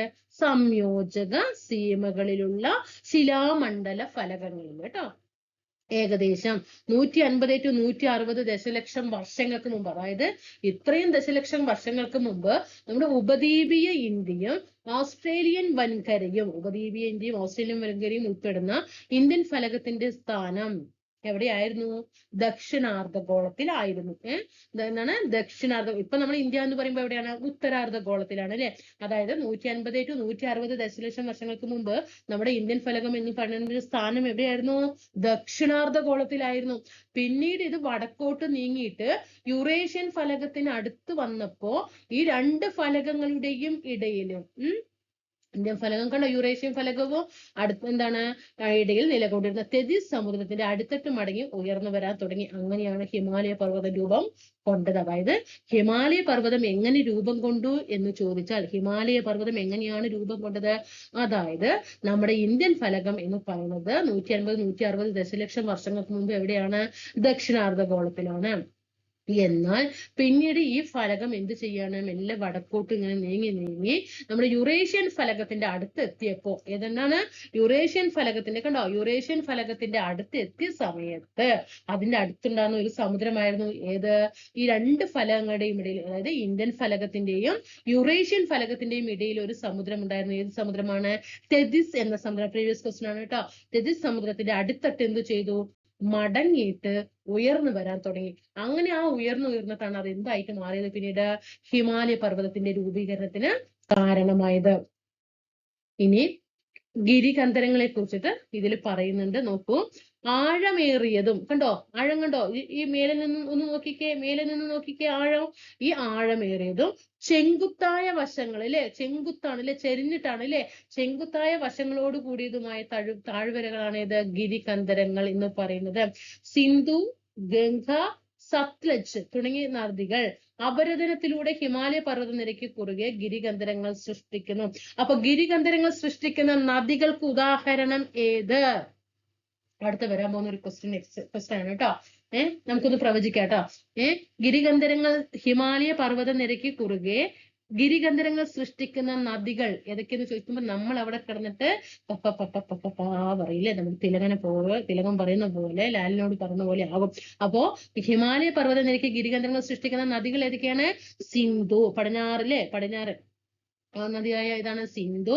പിന്നെ ഗംഗ, സിന്ധുവിന്റെ പോഷക നദിയായ ഏതാണ്? സത്ലജ് കേട്ടോ. സിന്ധു, ഗംഗ, അവിടെ ബ്രഹ്മപുത്ര ഒന്നും വരുന്നില്ല. സിന്ധു, ഗംഗ, സത്ലജ്. സിന്ധു, ഗംഗ, സത്ലജ് ഈ മൂന്ന് നദികളാണ് ഗംഗാ നദിക്ക് ഹിമാലയ പർവ്വതനിരയ്ക്ക് കുറുകെ ഗിരികന്ധരങ്ങൾ സൃഷ്ടിക്കുന്നത്. ഇനി ഹിമാലയവും പ്രാദേശിക വിഭാഗങ്ങളും. ഹിമാലയത്തിൽ നിന്ന് ഉത്ഭവിക്കുന്ന നദികള് ഏതൊക്കെയാണ്? ഹിമാലയത്തിൽ നിന്ന് ഉത്ഭവിക്കുന്ന നദികള് നമ്മുടെ സിന്ധു, ഗംഗ, ബ്രഹ്മപുത്ര അല്ലെ. സിന്ധു, ഗംഗ, ബ്രഹ്മപുത്രയാണ് ഇത് ഹിമാലയത്തിൽ നിന്ന് ഉത്ഭവിക്കുന്ന നദികള്. ആ പർവ്വതനിരകൾ കുറുകെ ആഴമേറിയ താഴ്വരകൾ അല്ലെങ്കിൽ ഗിരികന്ധരങ്ങൾ നിർമ്മിച്ചുണ്ടാകുന്നു. പർവ്വതനിരകൾക്ക് കുറുകെ ഒഴുകുന്ന നദികളെ അടിസ്ഥാനപ്പെടുത്തിയാണ് ഹിമാലയത്തെ പ്രാദേശിക വിഭാഗങ്ങളായിട്ട് വേർതിരിക്കുന്നത്. അപ്പൊ നമ്മളങ്ങനെ ഹിമാലയം എന്താന്ന്, ട്രാൻസ് ഹിമാലയം എന്താന്ന് പഠിച്ചു, ഹിമാലയം എന്താണെന്ന് നോക്കി. ഇനി ഹിമാലയത്തിൽ തന്നെ എന്തുണ്ട്? കുറെ പ്രാദേശിക വിഭാഗങ്ങളുണ്ട്. അങ്ങനെ ആ പ്രാദേശിക വിഭാഗങ്ങളായിട്ട് ഹിമാലയത്തെ തിരിക്കാൻ കാരണം എന്താണ്? പർവ്വതനിരകൾക്ക് കുറുകെ ഒഴുകുന്ന നദികളെ അടിസ്ഥാനപ്പെടുത്തി. പർവ്വതനിരകൾക്ക് കുറുകെ ഒഴുകുന്ന നദികൾ ഏതൊക്കെയാണ്? സിന്ധു, ഗംഗ, സത്ലജ്. അവയെ അടിസ്ഥാനമാക്കിയിട്ടാണ് നമ്മുടെ ഹിമാലയത്തിനെ എന്ത് ചെയ്തത്? പ്രാദേശിക വിഭാഗങ്ങളാക്കിയിട്ട് തരംതിരിച്ചത്. എങ്ങനെ തിരിച്ചു? പടിഞ്ഞാറൻ ഹിമാലയം എന്നും മധ്യ ഹിമാലയം എന്നും കിഴക്കൻ ഹിമാലയം എന്നും തരംതിരിച്ചു. മൂന്നാക്കിയിട്ട് ഹിമാലയത്തിന്റെ പ്രാദേശിക വിഭാഗങ്ങളുടെ പേരാണ് പടിഞ്ഞാറ്. ഇനി ഓരോന്നും പഠിക്കാനുണ്ട്. പടിഞ്ഞാറൻ പഠിക്കണം, മധ്യം പഠിക്കണം, കിഴക്കൻ ഹിമാലയങ്ങള് പഠിക്കണം. നോക്കാട്ടോ. അതൊക്കെ നോക്കിയിട്ട് ഈ പിക്ചർ ഒക്കെ എന്ത് ചെയ്യാ? നന്നായിട്ട് മനസ്സിലാക്കി വെക്കാട്ടോ. നന്നായിട്ട് മനസ്സിലാക്കി വെക്കണം. ഈ റെഡ് കളറിൽ കാണുന്നു ട്രാൻസ് ഹിമാലയം, നമ്മൾ നേരത്തെ പറഞ്ഞു. റെഡ് കളറിൽ കാരക്കോറം, ലഡാക്ക്, സസ്കർ നമ്മൾ പറഞ്ഞു. പിന്നെ ഈ വയലറ്റ് നോക്കൂ, ഹിമാലയം കണ്ടോ. ഈ വയലറ്റ് ഈ കളറിൽ കാണുന്ന മുഴുവൻ എന്താണ്? ഹിമാലയത്തിന്റെ ഭാഗമായിട്ട് വരുന്നതാണ്. അതുപോലെ ഇതൊക്കെ ഈ കിഴക്കൻ കുന്നുകൾ അല്ലേ, ഈ കളറിൽ കാണുന്നത് കിഴക്കൻ കുന്നുകള്. അതുപോലെ മധ്യ ഹിമാലയം, മധ്യ ഹിമാലയത്തിന്റെ ഭാഗം നമ്മൾ പടിഞ്ഞാറൻ ഹിമാലയം, മധ്യ ഹിമാലയം, കിഴക്കൻ ഹിമാലയം പറഞ്ഞില്ലേ? അതിൽ ഈ യെല്ലോ കളറിൽ മധ്യ ഹിമാലയം പറയുമ്പോൾ ഏതാണ് ഹിമാലയത്തിന്റെ ഭാഗങ്ങള്? ഹിമാദ്രി, ഹിമാചൽ, സിവാലിക്. ഇനി കിഴക്കൻ ഹിമാലയം ഈ കളറിൽ നോക്കിക്ക്, ഗ്രേ കളറില് കിഴക്കൻ ഹിമാലയം പറയുമ്പോൾ ഏതാണ്? പൂർവാഞ്ചലിന്റെ ഭാഗങ്ങളായിട്ട് വരുന്ന ഖാസി, കാരനോ, ജയന്തിയ, മണിപ്പൂർ അല്ലേ? ഇതൊക്കെ പട്കായി, ഭൂമക്ക, ഇതുവെല്ലാം കിഴക്കൻ. ഇനി പടിഞ്ഞാറൻ ഹിമാലയം പറയുമ്പോൾ ഈ ഗ്രീൻ കളർ നോക്കിക്കേ, കാരക്കോറം, ലഡാക്ക്, സസ്കർ, ഇതൊക്കെ എന്താണ്? പടിഞ്ഞാറില് വരുന്നതാണ്. ഇനി ഹിമാലയ മേഖലയും അതുപോലെ വേർതിരിക്കുന്ന നദികൾ. പടിഞ്ഞാറൻ ഹിമാലയത്തെ വേർതിരിക്കുന്ന, നമ്മൾ 3 പ്രാദേശിക രീതിയിൽ ഹിമാലയത്തിനെ 3ആക്കി തരംതിരിച്ചു അല്ലെ? പടിഞ്ഞാറൻ ഹിമാലയം എന്നും മധ്യ ഹിമാലയം എന്നും കിഴക്കൻ ഹിമാലയം എന്നും തിരിച്ചു. ഇനി ഈ പടിഞ്ഞാറൻ ഹിമാലയത്തെ വേർതിരിക്കുന്ന നദികൾ ഏതാണ്? സിന്ധുവും കാളിയുമാണ്. സിന്ധു നമുക്കറിയാലോ, പടിഞ്ഞാറ് ഉൾപ്പെടുന്ന നദിയല്ലേ സിന്ധു. ഗംഗയും ബ്രഹ്മപുത്രം കിഴക്ക്. അപ്പൊ പടിഞ്ഞാറൻ ഹിമാലയത്തിലാണ് വേർതിരിക്കുന്ന നദിയാണ് സിന്ധുവും കാളിയുമാണ്. ഇനി മധ്യ ഹിമാലയം, മധ്യ ഹിമാലയം പറയുമ്പോൾ നമ്മൾ ഏതാ പഠിച്ചത് നേരത്തെ? മധ്യ ഹിമാലയം ഹിമാദ്രി, പിന്നെ ഹിമാചല്, സിവാലിക് അല്ലെ? സിവാലിക്. പടിഞ്ഞാറൻ ഹിമാലയത്തിൽ ഏതാണ്? ലഡാക്ക്, കാരക്കോറം, ലഡാക്ക്, പിന്നെ സസ്കർ അല്ലെ? കാരക്കോറം, ലഡാക്ക്, സസ്കർ. കിഴക്കൻ ഹിമാലയത്തിലാണ് ഖാസി, ഗാരോ, ജയന്തിയ എന്നിവ. ഇനി പടിഞ്ഞാറൻ ഹിമാലയത്തിൽ വേർതിരിക്കുന്ന നദികൾ ഏതൊക്കെയാണ്? സിന്ധു, കാളി. മധ്യ ഹിമാലയത്തെയോ? കാളിയും ടീസ്റ്റയും. കാളി, ടീസ്റ്റ. കിഴക്കൻ ഹിമാലയത്തെ വേർതിരിക്കുന്നതാണ് ടീസ്റ്റ, ബ്രഹ്മപുത്ര ടീസ്റ്റ, ബ്രഹ്മപുത്ര. ജമ്മു കാശ്മീരിന്റെ വടക്ക് സിന്ധു നദി താഴ്വര മുതൽ ഉത്തരാഖണ്ഡിന്റെ കിഴക്ക് കാളി നദി വരെ താഴ്വര ഉൾപ്പെടുന്ന പടിഞ്ഞാറൻ ഹിമാലയത്തെ കാശ്മീർ ഹിമാലയം, ഹിമാചൽ ഹിമാലയം, ഉത്തരാഖണ്ഡ് ഹിമാലയം എന്നിങ്ങനെ 3 മേഖലകളായിട്ട് തരംതിരിക്കാം. നമ്മൾ ഹിമാലയത്തിലെ പ്രാദേശിക വിഭാഗത്തിന്റെ അടിസ്ഥാനത്തിൽ 3ആക്കി തരംതിരിച്ചു. പടിഞ്ഞാറൻ ഹിമാലയം എന്നും മധ്യ ഹിമാലയം എന്നും കിഴക്കൻ ഹിമാലയം എന്നും വർദ്ധിച്ചു. ഇനി വീണ്ടും പടിഞ്ഞാറൻ ഹിമാലയത്തിനെ എന്ത് ചെയ്യാണ്? വീണ്ടും തരംതിരിക്കുകയാണ് കേട്ടോ. ഈ പടിഞ്ഞാറൻ ഹിമാലയത്തിനെ എങ്ങനെയൊക്കെയാണ്? കാശ്മീർ ഹിമാലയം എന്നും ഹിമാചൽ ഹിമാലയം എന്നും ഉത്തരാഖണ്ഡ് ഹിമാലയം എന്നും ഈ പടിഞ്ഞാറൻ ഹിമാലയത്തിനെ വീണ്ടും 3 ടൈപ്പ് ആക്കിയിട്ട് തരംതിരിക്കുകയാണ്. ഇനി ഈ 3 ടൈപ്പും പഠിക്കണം. കാശ്മീർ ഹിമാലയം പഠിക്കണം, ഹിമാചൽ ഹിമാലയം എന്താണ്, ഉത്തരാഖണ്ഡ് ഹിമാലയം എന്താണെന്നുള്ളത് പഠിക്കണം. നമുക്ക് ഓരോന്നും നോക്കിയാലോ. കാശ്മീർ ഹിമാലയം കേട്ടോ. കാശ്മീർ ഹിമാലയം നോക്കാം ആദ്യം. ജമ്മു കാശ്മീർ ലഡാക്ക് പ്രദേശത്ത് ഏകദേശം 3.5 ലക്ഷം ചതുരശ്ര കിലോമീറ്റർ വിസ്തൃതിയിൽ വ്യാപിച്ചു കിടക്കുന്ന കാശ്മീർ ഹിമാലയത്തിന് ഏകദേശം 700 കിലോമീറ്റർ നീളവും 500 കിലോമീറ്റർ വീതിയുമുണ്ട്. അപ്പൊ എത്ര ചതുരശ്ര കിലോമീറ്റർ വിസ്തൃതി? കാശ്മീർ ഹിമാലയത്തിന്റെ വിസ്തൃതി 3.5 ലക്ഷം ചതുരശ്ര കിലോമീറ്റർ വിസ്തൃതി. എത്ര നീളം? 700 അല്ലെ? 700 കിലോമീറ്റർ നീളം. എത്രയാണ്? 500 കിലോമീറ്റർ വീതി. പഠിച്ചോ? 3.5 ലക്ഷം വിസ്തൃതി, 700 കിലോമീറ്റർ നീളം, 500 കിലോമീറ്റർ വീതി. മഞ്ഞു മൂടിയ കൊടുമുടികളും താഴ്വരകളും മലനിരകളും നിറഞ്ഞ കാശ്മീർ ഹിമാലയത്തിലെ പ്രധാനപ്പെട്ട പർവ്വതനിരകളാണ് കാരക്കോറം, സസ്കർ, ലഡാക്ക്, പീർപാഞ്ചൽ എന്നിവ. അപ്പൊ കാശ്മീർ ഹിമാലയത്തിലെ പ്രധാനപ്പെട്ട പർവ്വതനിരകൾ ഏതൊക്കെയാണ്? കാരക്കോറം, ലഡാക്ക്, സസ്കർ, പിന്നെ കൂടെ ഏതാണ്? പീർപാഞ്ചൽ. ഏതാണ്? പീർപാഞ്ചൽ. ലോകത്തിലെ 2ാമത്തെ ഉയരം കൂടിയ കൊടുമുടി, അപ്പൊ ലോകത്തിലെ ഏറ്റവും ഉയരം കൂടിയ കൊടുമുടി ഏതാണ്? എവറസ്റ്റ് അല്ലെ? ലോകത്തിലെ ഏറ്റവും ഉയരം കൂടിയ കൊടുമുടി എവറസ്റ്റ്. ലോകത്തിലെ 2ാമത്തെ ഉയരം കൂടിയ കൊടുമുടിയാണ് ഏത്? മൗണ്ട് കേറ്റു അല്ലെ? അല്ലെങ്കിൽ ഗോഡ്വിൻ ആസ്റ്റിൻ എന്ന് പറയുന്നു. അതിന്റെ ഉയരം 8611 മീറ്റർ. എല്ലാം പ്രീവിയസ് ആണ്. കാരക്കോറം നിരയിലാണ്, അതും പ്രീവിയസ് ആണ്. മൗണ്ട് കേറ്റു സ്ഥിതി ചെയ്യുന്നത് ഏത് മലനിരയുടെ ഭാഗമാണ് എന്ന് ചോദിച്ചിട്ടുണ്ട്? കാരക്കോറമാണ്. അപ്പൊ ഇവിടെ കാശ്മീർ ഹിമാലയത്തെ കുറിച്ച് എന്തൊക്കെ പഠിച്ചു? ജമ്മു കാശ്മീരിലും ലഡാക്ക് പ്രദേശത്തുമാണ് ഏത് സ്ഥിതി ചെയ്യുന്നത്? കാശ്മീർ ഹിമാലയം സ്ഥിതി ചെയ്യുന്നത്. പിന്നെന്ത് പറഞ്ഞു? 3.5 ലക്ഷം ചതുരശ്ര കിലോമീറ്റർ ആണ് വിസ്തൃതി പറഞ്ഞു. 700 കിലോമീറ്റർ നീളമുണ്ട്, 500 കിലോമീറ്റർ വീതിയുണ്ട്. പിന്നെ കാശ്മീർ പറയുമ്പോൾ തന്നെ അറിയാം, മഞ്ഞു മൂടിയ സ്ഥലങ്ങളാണ്, താഴ്വരകളും മലയൊക്കെ നിറഞ്ഞതാണ് അല്ലെ? അതുപോലെ കാശ്മീരിലെ പ്രധാനപ്പെട്ട പർവ്വതനിരകളാണ് കാരക്കോറം, ലഡാക്ക്, സസ്കർ, പീർപാഞ്ചൽ എന്നിവ. ഇനി ലോകത്തിലെ 2ാമത്തെ ഉയരം കൂടിയ കൊടുമുടിയായിട്ടുള്ള ഏതാണ്? മൗണ്ട് കേറ്റു. മൗണ്ട് കേറ്റുവിന്റെ മറ്റൊരു പേരെന്താണ്? Godwin Austin. എത്രയാണ് അതിന്റെ ഉയരം? 8611 മീറ്റർ. അതെവിടെയാണ്? കാരക്കോറത്താണ്. ഇനി സിയാച്ചിൻ, ബോൾട്ടാര, നമ്മൾ ബാൽത്തോറ ഹിമാനി എന്നൊക്കെ പറയാറില്ലേ? ബാൽത്തോറ എന്ന് നമ്മൾ പഴയ SCERT-ലൊക്കെ നമ്മൾ പഠിക്കാറുണ്ട് അല്ലെ. സിയാച്ചിൻ, ബോൾട്ടോറോ തുടങ്ങിയ ഈ പ്രദേശത്തെ പ്രധാനപ്പെട്ട ഹിമാനികളാണ്. അപ്പോൾ കാശ്മീർ ഹിമാലയത്തിലെ പ്രധാനപ്പെട്ട ഹിമാനികൾ ഏത് ചോദിച്ചാൽ സിയാച്ചിനും ബോൾട്ടോറയുമാണ്. സിന്ധു നദിയിലും അതിന്റെ പോഷക നദികളായ രവി, ചലം, ചിനാബ് തുടങ്ങിയവയിലും വർഷം മുഴുവൻ സമൃദ്ധമായ നീരൊഴുക്ക് സാധ്യമാക്കുന്നത് ഈ ഹിമാനികളാണ്. സിന്ധുവിന്റെ പോഷക നദികളായ ഏതൊക്കെയാണ്? രവിയും ചലവും ചിനാബും. രവി, ചലം, ചിനാബ് ആ ഭാഗങ്ങളിൽ സമൃദ്ധമായ നീരൊഴുക്ക് സാധ്യമാക്കുന്നത് ഏത് ഹിമാനികളാണ്?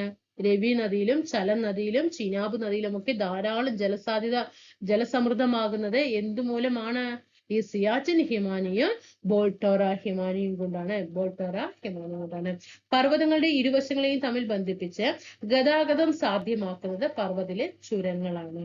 പർവ്വതനിരകൾ മുറിച്ചു കടക്കാൻ സഹായകമായ സ്വാഭാവിക ഇടങ്ങളാണിത് ചുരങ്ങൾ എന്ന് പറയുന്നത്. പീർപ്പാഞ്ചൽ പർവ്വതനിരയ്ക്ക് കുറുകെയുള്ള ബനിഹാൽ ചുരമാണ് ജമ്മു പ്രദേശത്തെ കാശ്മീർ താഴ്വരയുമായിട്ട് ബന്ധിപ്പിക്കുന്നത്. അപ്പൊ ജമ്മുവിനെ കാശ്മീർ താഴ്വരയുമായിട്ട് ബന്ധിപ്പിക്കുന്നത് എന്താണ്? പീർപ്പാഞ്ചൽ പർവ്വതനിരയ്ക്ക് കുറുകെയുള്ള ബനിഹാൽ ചുരം ട്ടോ. ജമ്മു പ്രദേശത്തെ ജമ്മുവിനെ കാശ്മീരുമായി താഴ്വരയുമായിട്ട് ബന്ധിപ്പിക്കുന്നത് ഏത് ചുരം എന്ന് ചോദിച്ചാൽ ബനിഹാൾ. ജമ്മു ആ സ്ഥലം ആലോചിക്കാം. മാപ്പ് ഒന്ന് പിക്ചർ വിസിറ്റ് ചെയ്താൽ മതി കേട്ടോ. മേലെ ആലോചിച്ച ഏറ്റവും മേലെ ജമ്മുവിനെ കാശ്മീർ താഴ്വരയുമായിട്ട് ബന്ധിപ്പിക്കുന്നത് ഏതാണ്? ബനിഹാൾ ചുരമാണ്. ബനിഹാൾ ചുരം. ഈ ബനിഹാൾ ചുരം എവിടെയാണ് കിടക്കുന്നത്? പീർപ്പാഞ്ചൽ പർവ്വതനിരയ്ക്ക് കുറുകെയായിട്ട്. ലോകത്തിലെ ഏറ്റവും ഉയരത്തിൽ സ്ഥിതി ചെയ്യുന്ന യുദ്ധഭൂമിയാണ് ഇത് സിയാച്ചിൻ. ശുദ്ധജല തടാകങ്ങൾ ധാരാളമുള്ള കാശ്മീർ ഹിമാലയത്തിലെ ഒരു പ്രധാനപ്പെട്ട തടാകമാണ് ഏത്? ദാൽ തടാകം. ഈ തടാകത്തിന്റെ കരയിലാണ് ഏത് പട്ടണം? ശ്രീനഗർ പട്ടണം. കാശ്മീരിലെ ഒരു പ്രധാനപ്പെട്ട വിനോദസഞ്ചാര വാണിജ്യ കേന്ദ്രം കൂടിയാണിത്. ദാൽ തടാകത്തിലെ ശിഖാരത്തോണികളും ഫ്ലോട്ടിംഗ് മാർക്കറ്റുകളും കാശ്മീർ ടൂറിസത്തിന്റെ മുഖമുദ്രകളാണ്. അപ്പൊ ഏറ്റവും കൂടുതൽ ഇങ്ങോട്ട് വിനോദസഞ്ചാരികൾ വരാൻ കാരണം എന്താണ്? ദാൽ തടാകത്തിലെ ശിഖാരത്തോണികൾ. എന്താണ്? ദാൽ തടാകത്തിലെ ഒരു പിക്ചർ നോക്കിയേ. ശിഖാരത്തോണിയാണ് കിട്ടുന്നത്. ഓക്കെ. ദാൽ തടാകത്തിലെ ശിഖാരത്തോണികളും ഫ്ലോട്ടിംഗ് മാർക്കറ്റുകളും. എന്താണ് ഈ ഫ്ലോട്ടിംഗ് മാർക്കറ്റ്? തോണികളിലെ വിപണികളും. ഇതെല്ലാം കാശ്മീർ ടൂറിസത്തിന്റെ മുഖമുദ്രകളാണ്. അതേപോലെ തന്നെ പർവ്വത ചരിവുകളിൽ വേനൽക്കാലങ്ങളിൽ രൂപപ്പെടുന്ന പുൽമേടുകൾ ശ്രദ്ധിച്ചോളൂ കേട്ടോ. കാശ്മീർ ഭാഗത്തെ പർവ്വത ചരിവുകളിലെ വേനൽക്കാലങ്ങളിൽ രൂപപ്പെടുന്ന പുൽമേടുകൾ എന്തറിയപ്പെടുന്നു? മർഗുകൾ. എന്താണ്? മർഗുകൾ. ശൈത്യകാലങ്ങളിൽ മഞ്ഞ് മൂടുന്ന മർഗുകൾ സ്കീയിങ് പോലുള്ള മഞ്ഞുകാല വിനോദങ്ങൾക്കായിട്ട് ധാരാളം സഞ്ചാരികളെ ആകർഷിക്കുന്നു. അപ്പൊ ഈ മർഗുകൾക്ക് ഉദാഹരണമാണ് സോൺമർഗ്, ഗുൽമർഗ് കേട്ടോ. സോൺമർഗ്, ഗുൽമർഗ്. ഇനി നമുക്ക് ഹിമാലയത്തെ കുറിച്ച് നോക്കാം. പ്രധാനമായും ഹിമാചൽ പ്രദേശ് സംസ്ഥാനം ഉൾപ്പെടുന്ന ഹിമാലയ ഭാഗമാണ് ഏത്? ഹിമാലയം എന്ന് പറയുന്നത്. ഹിമാചൽ തന്നെ അർത്ഥമുണ്ട് അല്ലെ? അതിൽ തന്നെ നമുക്കറിയാം ഇതെവിടെയാണ്? ഹിമാചൽ പ്രദേശിലാണ്. ഹിമാചൽ പ്രദേശ് പറയുമ്പോൾ നമ്മൾ ആ മാപ്പ് നോക്കണം. നമുക്കറിയാം ഏറ്റവും വടക്ക് ഭാഗത്ത് കിടക്കുന്നുണ്ട് അല്ലെ? അപ്പൊ ഈ ഇങ്ങനെ നമ്മള് ഇതിൽ ഇങ്ങനെ ഭൂപടം വെച്ചിട്ട് ഇങ്ങനെ നോക്കുന്ന സമയത്ത് നമ്മൾ എവിടെയാണ്? ഇത് നമുക്കറിയാം. ഇത് ഇവിടെയാണ് സ്ഥിതി ചെയ്യുന്നത് അല്ലെ? ഈ ഭാഗത്തായിട്ടാണ് ഏത് വരുന്നത്? വടക്ക് പടിഞ്ഞാറായിട്ട് വരുന്നത് അല്ലെ? ഹിമാചൽ പറയും. അപ്പൊ നമുക്കറിയണം. അപ്പൊ നമ്മൾ ചിന്തിക്കണം എന്താണ്? ഈ ഭാഗത്താണ് നമുക്കറിയാം സിന്ധു നദി എന്ന് പറയുന്നത്.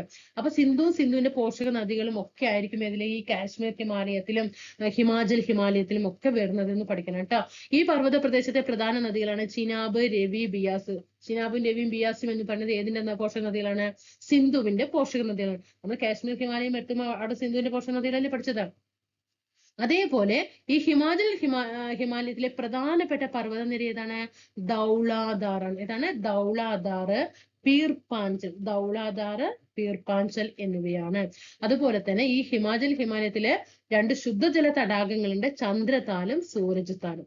അപ്പൊ ചന്ദ്രതാൽ, സൂരജ്താൽ എവിടെയുള്ള ശുദ്ധജല തടാകമാണ്? ഹിമാലയത്തിലെ ശുദ്ധജല തടാകമാണ്. അതുപോലെ നമുക്ക് ഈ ഹിമാചൽ പ്രദേശിനെ ലഡാക്കുമായിട്ട് ബന്ധിപ്പിക്കുന്ന ചുരമാണ് ഇത്? ബാരാലാച്ചുല ചുരം. ഹിമാചൽ പ്രദേശിനെ ലഡാക്കുമായിട്ട് ബന്ധിപ്പിക്കുന്ന ചുരം ബാരാലാച്ചുല ചുരം. അതുപോലെ കുളു താഴ്വരയെ ലാഹോൾ സ്പിതി എന്നീ താഴ്വരകളുമായിട്ട് ബന്ധിപ്പിക്കുന്നത് ഏതാണ്? റോഹ്തങ് ചുരവുമാണ്. അപ്പൊ ഹിമാചൽ പ്രദേശിനെ ലഡാക്കുമായിട്ട് ബന്ധിപ്പിക്കുന്നത് ബാരാലാച്ചുല ചുരമാണെങ്കിൽ കുളു താഴ്വരയെ ലാഹോൾ സ്പിതി താഴ്വരയുമായിട്ട് ബന്ധിപ്പിക്കുന്നത് റോഹ്താങ് ചുരമാണ്.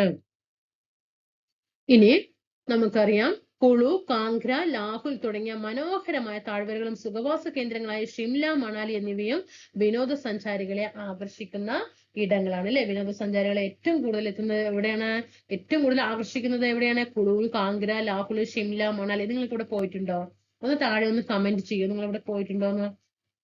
ശൈത്യം PSCയുടെ ചൂട് ജോലി കിട്ടാതെ ഇരിക്കുന്ന സമയത്താണ് മിസ്സേ ഇവിടെ ഒരു ഷിംലയും മണാലിയും കുളു, ലാഹുലൊക്കെ കണ്ടിട്ട് ഇവിടെ ഒന്ന് ആരെങ്കിലും പറയുന്നുണ്ടോ എന്തായാലും ജോലിയൊക്കെ കിട്ടട്ടെ അല്ലെ. പോവാട്ടോ, എല്ലാവർക്കും കൂടി പോവാട്ടോ. ജോലി കിട്ടിയിട്ട് നമുക്ക് നിങ്ങൾ എന്തും താഴെ കമന്റ് ചെയ്യണം കേട്ടോ. നമ്മുടെ ക്ലാസ്സുകൾ കൊണ്ട് എന്തെങ്കിലും നിങ്ങൾക്ക് ഒരു ഉപകാരം, ജോലിക്ക് കയറാൻ നിങ്ങൾ സഹായിച്ചിട്ടുണ്ടെങ്കിൽ തീർച്ചയായിട്ടും നിങ്ങൾ റിസൾട്ട് ഒക്കെ വരുന്ന സമയത്ത് താഴെ വന്നിട്ട് കമന്റ് ചെയ്യണം കേട്ടോ. താഴെ വന്ന് കമന്റ് ചെയ്താൽ മാത്രം പോരാ, നിങ്ങൾക്ക് എന്തെങ്കിലുമൊക്കെ എവിടെയെങ്കിലുമൊക്കെ വെച്ചിട്ട് നിങ്ങൾക്ക് നിങ്ങളുടെ റാങ്ക് ഹോൾഡേഴ്സിന്റെ യോഗം ഇതൊക്കെ ഉണ്ടാകുമ്പോൾ നമ്മുടെ ചാനലിനെ കുറിച്ചിട്ട് പറയണം. നിങ്ങൾക്ക് അതേ എനിക്ക് തരാനായിട്ട് സാധിക്കുകയുള്ളൂ. ഓക്കെ. ശൈത്യവും മഞ്ഞുവീഴ്ചയും അനുഭവപ്പെടുന്ന ഈ പ്രദേശങ്ങളിൽ പലയിടങ്ങളായിട്ട് ചൂട് നീരുറവകള് കാണപ്പെടുന്നുണ്ട്. അപ്പൊ ചൂട് നീരുറവകൾ കാണപ്പെടുന്നത് എവിടെയാണ്? ഹിമാചൽ ഹിമാലയത്തിലാണ് കേട്ടോ. ഇങ്ങനെയൊക്കെ ആയിരിക്കും ക്വസ്റ്റ്യൻസ് വരിക. അപ്പൊ നമ്മൾ അവിടെ കിടന്നിട്ട് പതറും. അതാണ് ഞാൻ പറഞ്ഞത്, ഓരോ വരും കണ്ട് ഞാൻ ഇത്ര നേരം എടുത്ത് ആ ലെസണിൽ ഞാൻ എല്ലാം ഒരു പാരഗ്രാഫ് പോലും ഞാൻ ഒഴിവാക്കിയിട്ടില്ല. കണ്ടില്ലേ, ഓരോ വരിയും അത്രയും ഇമ്പോർട്ടന്റ് കുട്ടിക്കുക. അപ്പൊ ചൂടു നിരകൾ കാണപ്പെടുന്നത് ഏത് ഹിമാലയത്തിലാണ്? ഹിമാചൽ ഹിമാലയത്തിലാണ്. ഷിംല, മണാലി, കുളു, കാഗ്ര, ലാഹുൽ സുഖവാസ കേന്ദ്രങ്ങളൊക്കെ എവിടെയാണ്? ഹിമാചൽ ഹിമാലയത്തിലാണ്. ഇനി എന്താണ് ഈ ചൂട് നിരകൾ പറയുന്നത്? മഴവെള്ളം ഭൂമിക്കടിയിലേക്ക് ഊർന്നിറങ്ങി ഭൂഗർഭജലത്തിന്റെ ഭാഗമാകുന്നു. അങ്ങനെ പർവ്വത രൂപീകരണം പോലുള്ള ഭൗമ പ്രവർത്തനങ്ങൾക്ക് സജീവമായ ഇടങ്ങളിൽ ഭൗമ ഉപരിതലത്തിനടിയിലെ ശിലാവളികൾ ചൂടുപിടിക്കുകയും ഈ ശിലകൾ ഭൂഗർഭജലത്തെ ചൂടാക്കുകയും ചെയ്തു. ഇങ്ങനെ ചൂടുപിടിച്ച ഭൂഗർഭജലം ഭൗമ ഉപരിതലത്തിൽ ഉറവകളായി എത്തുന്നതാണ് എന്ത്? ചൂടുനിരവ്. അപ്പൊ ചൂടുനിരവുകൾക്ക് ഉദാഹരണം ഏതൊക്കെയെന്ന് പഠിച്ചോട്ടാ. വെരി ഇമ്പോർട്ടന്റ് ആണ്. Very important. നുബ്ര താഴ്വര, മണിക്കരൺ, പ്രീവിയസ് ക്വസ്റ്റ്യൻ ആണിത്. ഗിർഗംഗ, മണിക്കരൺ, സുബ്രാത്. നമുക്ക് മണികരൺ അറിയാം, ഹിമാചൽ പ്രദേശ്. ഇത് ഒരു 2023 ഒരു എക്സാം ചോദിച്ചിട്ടുണ്ട്. മണികരൺ സ്ഥിതി ചെയ്യുന്നത് ഏത് സംസ്ഥാനത്താണെന്ന് ചോദിച്ചിട്ടുണ്ട്. ഹിമാചലിലാണ്. അതുപോലെ തന്നെ നുബ്ര താഴ്വര എന്നെന്താണ്? അതൊരു ചൂട് നീരുറവയ്ക്ക് ഉദാഹരണമാണ്. മണിക്കരൺ, ഗിർഗംഗ. ചൂട് നിരവുകളിൽ നിന്നുള്ള ഭൗമോർജ്ജം ഉപയോഗിച്ച് വൈദ്യുതി ഉൽപ്പാദിപ്പിക്കുവാൻ സാധിക്കും. ഹിമാചൽ പ്രദേശിലെ മണികരൺ ചൂട് നിരവുകളിൽ നിന്നും ഇത്തരത്തിൽ വൈദ്യുതി ഉൽപ്പാദിപ്പിക്കുന്നുണ്ട്. ഇനി നമുക്ക് നമ്മളെ കാശ്മീർ ഹിമാലയം കഴിഞ്ഞു, ഹിമാചൽ ഹിമാലയം പഠിച്ചു. ഇനി ഉത്തരാഖണ്ഡ് ഹിമാലയമാണ്. സത്ലജ് നദി മുതൽ കാളി നദി വരെയുള്ള ഹിമാലയ പ്രദേശമാണ് ഉത്തരാഖണ്ഡ് ഹിമാലയം. ഇതിന്റെ പടിഞ്ഞാറ് ഭാഗം ഗഡ്വാൾ ഹിമാലയം എന്നും കിഴക്കൻ ഭാഗം കുമവൂൺ ഹിമാലയം എന്നും അറിയപ്പെടുന്നു. അപ്പൊ ഉത്തരാഖണ്ഡ് ഹിമാലയത്തിന്റെ പടിഞ്ഞാറ് ഭാഗം അറിയപ്പെടുന്നത് എന്താണ്? ഗഡ്വാൾ ഹിമാലയം. എന്താണ്? ഗഡ്വാൾ ഹിമാലയം. പടിഞ്ഞാറ് കേട്ടോ, പടിഞ്ഞാറാണ് ഗഡ്വാൾ ഹിമാലയം. കിഴക്കോ? കുമവൂൺ ഹിമാലയം. കിഴക്ക് കാ വെച്ചിട്ട് തന്നെ കണക്ട് ചെയ്തോ കേട്ടോ. കണ്ടോ? കിഴക്കൻ ഭാഗം കുമവൂൺ ഹിമാലയം എന്നും അറിയപ്പെടുന്നു. നന്ദാദേവി, കാമെറ്റ്, ബദരീനാഥ്, ബദ്രീനാഥും കേദാർനാഥും നന്ദാദേവി നമുക്കറിയാം ഉത്തരാഖണ്ഡിലാണ് കിടക്കുന്ന അറിയാം. അപ്പൊ കാമറ്റ് വരുമ്പോ ഒരു കൺഫ്യൂഷൻ വരരുത് കേട്ടോ. നന്ദാദേവി, ബദരീനാഥ്, കേദാർനാഥ്, പിന്നെ എന്താണ് വേറൊന്ന് പറയുന്നത്? കാമറ്റ് ആണ് അല്ലെ. ഈ ഉയരമേറിയ കൊടുമുടികളൊക്കെ എവിടെയാണ്? ഉത്തരാഖണ്ഡ് ഹിമാലയത്തിലാണ് സ്ഥിതി ചെയ്യുന്നത്. ഇപ്പൊ നാളെ ഒരു ക്വസ്റ്റ്യൻ ആണ്, കാമറ്റ് കൊടുമുടി സ്ഥിതി ചെയ്യുന്നത് ഏതിലാണ് ചോദിച്ചാൽ കാമറ്റ് കൊടുമുടി ഏതിലാണ്? ഉത്തരാഖണ്ഡ് കൊടുമുടി കേട്ടോ, ഉത്തരാഖണ്ഡിലാണ്.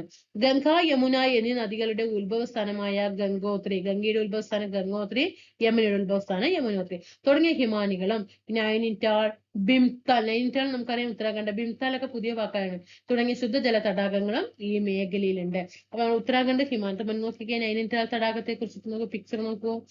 ഉത്തരാഖണ്ഡ് ഹിമാലയത്തിൽ എന്തൊക്കെ പഠിച്ചു? ഒപ്പം വന്നേ സത്ലജ് നദി മുതൽ കാളി നദി വരെ അല്ലെ. സത്ലജ് മുതൽ കാളി നദി വരെ. പിന്നെ ഉത്തരാഖണ്ഡ് ഹിമാലയത്തിന്റെ പടിഞ്ഞാറ് ഭാഗം ഗഡ്വാൾ ഹിമാലയം, കിഴക്കൻ ഭാഗം കുമവൂൺ ഹിമാലയം, പിന്നെ നന്ദാദേവി, ബദ്രീനാഥ്, കേദാർനാഥ്, കാമറ്റ് തുടങ്ങിയ ഉയരമേറിയ കൊടുമുടികൾ ഇതിലാണ് നന്ദാദേവി കൊടുമുടിയും കാമറ്റ് കൊടുമുടിയും ബദ്രീനാഥ് കൊടുമുടിയും കേദാർനാഥ് കൊടുമുടിയും ഒക്കെ ഉത്തരാഖണ്ഡ് ഹിമാലയത്തിലാണ്. അതുപോലെ ഗംഗ, യമുനയുടെ ഉത്ഭവസ്ഥാനം ഗംഗോത്രി, യമുനോത്രി തുടങ്ങിയ ഹിമാനികളും ഒക്കെ. അതുപോലെ നൈനിറ്റാള് അതറിയാം. ഭീംതാൽ പുതിയ വാക്കാണ് അല്ലെ. ഭീംതാൽ തടാകങ്ങളാണ് കേട്ടോ. നൈനിറ്റാൾ തടാകം. ഭീംതാൽ എന്ന് പറയുന്നത് എന്താണ്? ഒരു ശുദ്ധജല തടാകമാണ് കേട്ടോ. നൈനിറ്റാൾ ഒരു ശുദ്ധജല തടാകമാണ്. ഭീംതാൽ ഒരു ശുദ്ധജല തടാകമാണ്. ലെസർ ഹിമാലയത്തിനും സിവാലിക് മലനിരകൾക്കും ഇടയിൽ കാണപ്പെടുന്ന നിരപ്പായ താഴ്വരകളാണ് ഡൂണുകൾ. ഉത്തരാഖണ്ഡ് സംസ്ഥാനത്തിലെ ഡെറാഡൂൺ ഇതില് പ്രസിദ്ധമാണ്. ഡൂണുകളിൽ ഏറ്റവും വലിയ ഡൂൺ ഏതാണ്? ഡെറാഡൂണ്. ഇവിടങ്ങളിലെ ഉയർന്ന പർവ്വത ചെരുവുകളിൽ കാണപ്പെടുന്ന വേനൽക്കാല പുൽമേടുകളാണ് ബുഗ്യാൽ. പഠിച്ചോളൂ. ഉയർന്ന പർവ്വത ചെരുവുകളിൽ കാണപ്പെടുന്ന വേനൽക്കാല പുൽമേട് ഏതാണ്? ബുഗ്യാല്. എന്താണ്? ബുഗ്യാലുകൾ ശൈത്യകാലത്തെ മഞ്ഞിലടിയിലാകുന്ന ബുഗ്യാലുകൾ പലയിടങ്ങളിലും വിനോദസഞ്ചാരത്തിനായിട്ട് പ്രയോജനപ്പെടുന്നു. ബുഗ്യാലുകൾക്ക് ഉദാഹരണമാണ് ദയാര ബുഗ്യാൽ, ഗോഡ്സോൺ ബുഗ്യാൽ. അപ്പൊ ബുഗ്യാൽ പറഞ്ഞ എന്താണ്? പുൽമേടുകളാണ്. അതാണ് ബുഗ്യാൽ എന്ന് പറഞ്ഞ പുൽമേടുകളാണ്. എപ്പോ രൂപം കൊള്ളുന്നത്? വേനൽക്കാലത്ത്. എവിടെ? പർവ്വതച്ചരിവുകളില് വേനൽക്കാലത്ത് രൂപം കൊള്ളുന്ന പുൽമേടുകളാണ് ഏത്? ബുഗ്യാൽ പുൽമേട്. ആ ബുഗ്യാൽ പുൽമേടുകൾക്ക് ഉദാഹരണങ്ങളാണ് ദയാര ബുഗ്യാലും ഗോഡ്സോൺ ബുഗ്യാലും. അത്ര തന്നെയാണ് ഇതിൽ പഠിക്കാനുള്ളത്. പിന്നെ ഈ പാരഗ്രാഫിൽ നിന്ന് വായിച്ചു നോക്കുക കേട്ടോ. ഇത് എങ്ങനെയാണ് ബുഗ്യാൽ അവിടെയുള്ള ആട്ടിടന്മാരും അവരെങ്ങനെയാണ് ജീവിക്കുന്നത് എന്നൊക്കെയാണ് ഇതിൽ പറയുന്നത്. ഇതൊന്ന് വായിച്ചു നോക്കാം. ഇനി നമുക്ക് മധ്യ ഹിമാലയത്തെ കുറിച്ച് പഠിക്കാം കേട്ടോ. മധ്യ ഹിമാലയം നമ്മൾ പഠിച്ചത് ഇപ്പോ കുറെ ഹിമാലയം പഠിച്ചു. എന്താന്ന് വല്ല കൺഫ്യൂഷൻ ഉണ്ടോ? നമ്മൾ പറഞ്ഞു പ്രാദേശികതയുടെ അടിസ്ഥാനത്തിൽ പടിഞ്ഞാറൻ ഹിമാലയം എന്നും മധ്യ ഹിമാലയം എന്നും കിഴക്കൻ ഹിമാലയം എന്നും മൂന്നാക്കി തരംതിരിച്ചു. ഈ പടിഞ്ഞാറൻ ഹിമാലയത്തിലെ മൂന്നെണ്ണമാണ് നമ്മൾ വീണ്ടും പഠിച്ചത്. കാശ്മീർ ഹിമാലയം എന്നും ഹിമാചൽ ഹിമാലയം എന്നും ഉത്തരാഖണ്ഡ് ഹിമാലയം എന്നും വീണ്ടും മൂന്നാക്കി പഠിച്ചു. ഇനി നമ്മൾ അടുത്ത് പഠിക്കാൻ പോകുന്നത് മധ്യ ഹിമാലയത്തെ കുറിച്ചിട്ടാണ്. കാളി നദി മുതൽ ടീസ്റ്റ നദി വരെയുള്ള ഹിമാലയ പ്രദേശമാണ് മധ്യ ഹിമാലയം. കാളി നദി മധ്യ ഹിമാലയത്തിൽ ഏതൊക്കെയാണ് വരുന്നത്? ഹിമാദ്രി, ഹിമാചൽ, ഏതൊക്കെയാണ്? സിവാലിക് അല്ലെ? ഹിമാദ്രി, ഹിമാചൽ, സിവാലിക്. നേപ്പാൾ ഹിമാലയം എന്നും അറിയപ്പെടുന്ന ഈ മേഖലയുടെ ഭൂരിഭാഗവും നേപ്പാളിലാണ്. അപ്പൊ നേപ്പാൾ ഹിമാലയം എന്നറിയപ്പെടുന്നത് ഏതാണ്? ഹിമാദ്രി, ഹിമാചൽ, സിവാലിക് മൂന്നും കൂടി ചേർന്ന മധ്യ ഹിമാലയമാണ്. മധ്യ ഹിമാലയത്തിന്റെ പടിഞ്ഞാറൻ സിക്കിം, ഡാർജിലിംഗ് പ്രദേശങ്ങൾ മാത്രമാണ് ഇന്ത്യയിൽ ഉൾപ്പെടുന്നത്. ലോകത്തിലെ ഏറ്റവും ഉയരം കൂടിയ കൊടുമുടിയായ മൗണ്ട് എവറസ്റ്റ് എവിടെയാണ്? നേപ്പാളിലാണ്. കാഞ്ചൻജംഗ പർവ്വതവും ഇന്ത്യ ചൈന അതിർത്തിയിൽ സ്ഥിതി ചെയ്യുന്ന നാഥുല ചുരവും ഏത് ഭാഗത്താണ്? ഈ പ്രദേശത്ത് സ്ഥിതി ചെയ്യുന്നു. കാഞ്ചൻജംഗ പർവ്വതം, ഇന്ത്യ ചൈന അതിർത്തിയിൽ സ്ഥിതി ചെയ്യുന്ന നാഥുല ചുരം ഒക്കെ എവിടെയാണ്? ഈ പ്രദേശത്തായിട്ട് സ്ഥിതി ചെയ്യുന്നത്. കുതിച്ചൊഴുകുന്ന ടീസ്റ്റ നദിയും അതിന്റെ നദീതീര തട്ടുകളും സിക്കിം ഹിമാലയത്തിന്റെ സവിശേഷതകളാണ്. ഈ പ്രദേശത്തിന്റെ ഭൂമിശാസ്ത്രപരമായ അനുകൂല സാഹചര്യങ്ങൾ തിരിച്ചറിഞ്ഞ ബ്രിട്ടീഷുകാർ കൊളോണിയൽ കാലത്ത് തന്നെ ഇവിടങ്ങളിൽ തേയില കൃഷി ആരംഭിച്ചു. ഡാർജിലിംഗ് തേയില അന്താരാഷ്ട്ര തലത്തിൽ ഏറെ പ്രസിദ്ധമാണ്. അപ്പൊ തേയിലിൽ നമ്മള് കാപ്പിയൊക്കെ പറയുമ്പോ അറബിക്ക, റോബസ്റ്റ എന്നൊക്കെ പറഞ്ഞിട്ട് നമ്മൾ പറയാറുണ്ട് അല്ലെ?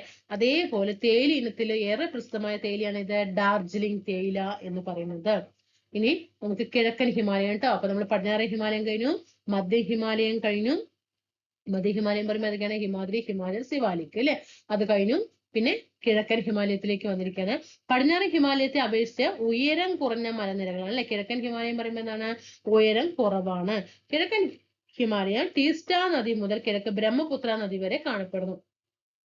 നമ്മള് പടിഞ്ഞാറ് ഭാഗത്താണ് പറയുമ്പോൾ നമ്മൾ അവിടെ സിന്ധുവിനെ കണക്കാക്കണം. കിഴക്ക് ഭാഗത്തേക്ക് വരുമ്പോൾ ആരെ കണക്കാക്കണം? ബ്രഹ്മപുത്ര നദിയെയും കണക്കാക്കണം. പടിഞ്ഞാറൻ ഹിമാലയത്തെ അപേക്ഷിച്ചിട്ട് പടിഞ്ഞാറൻ ഹിമാലയം വരുമ്പോൾ എന്താണ്?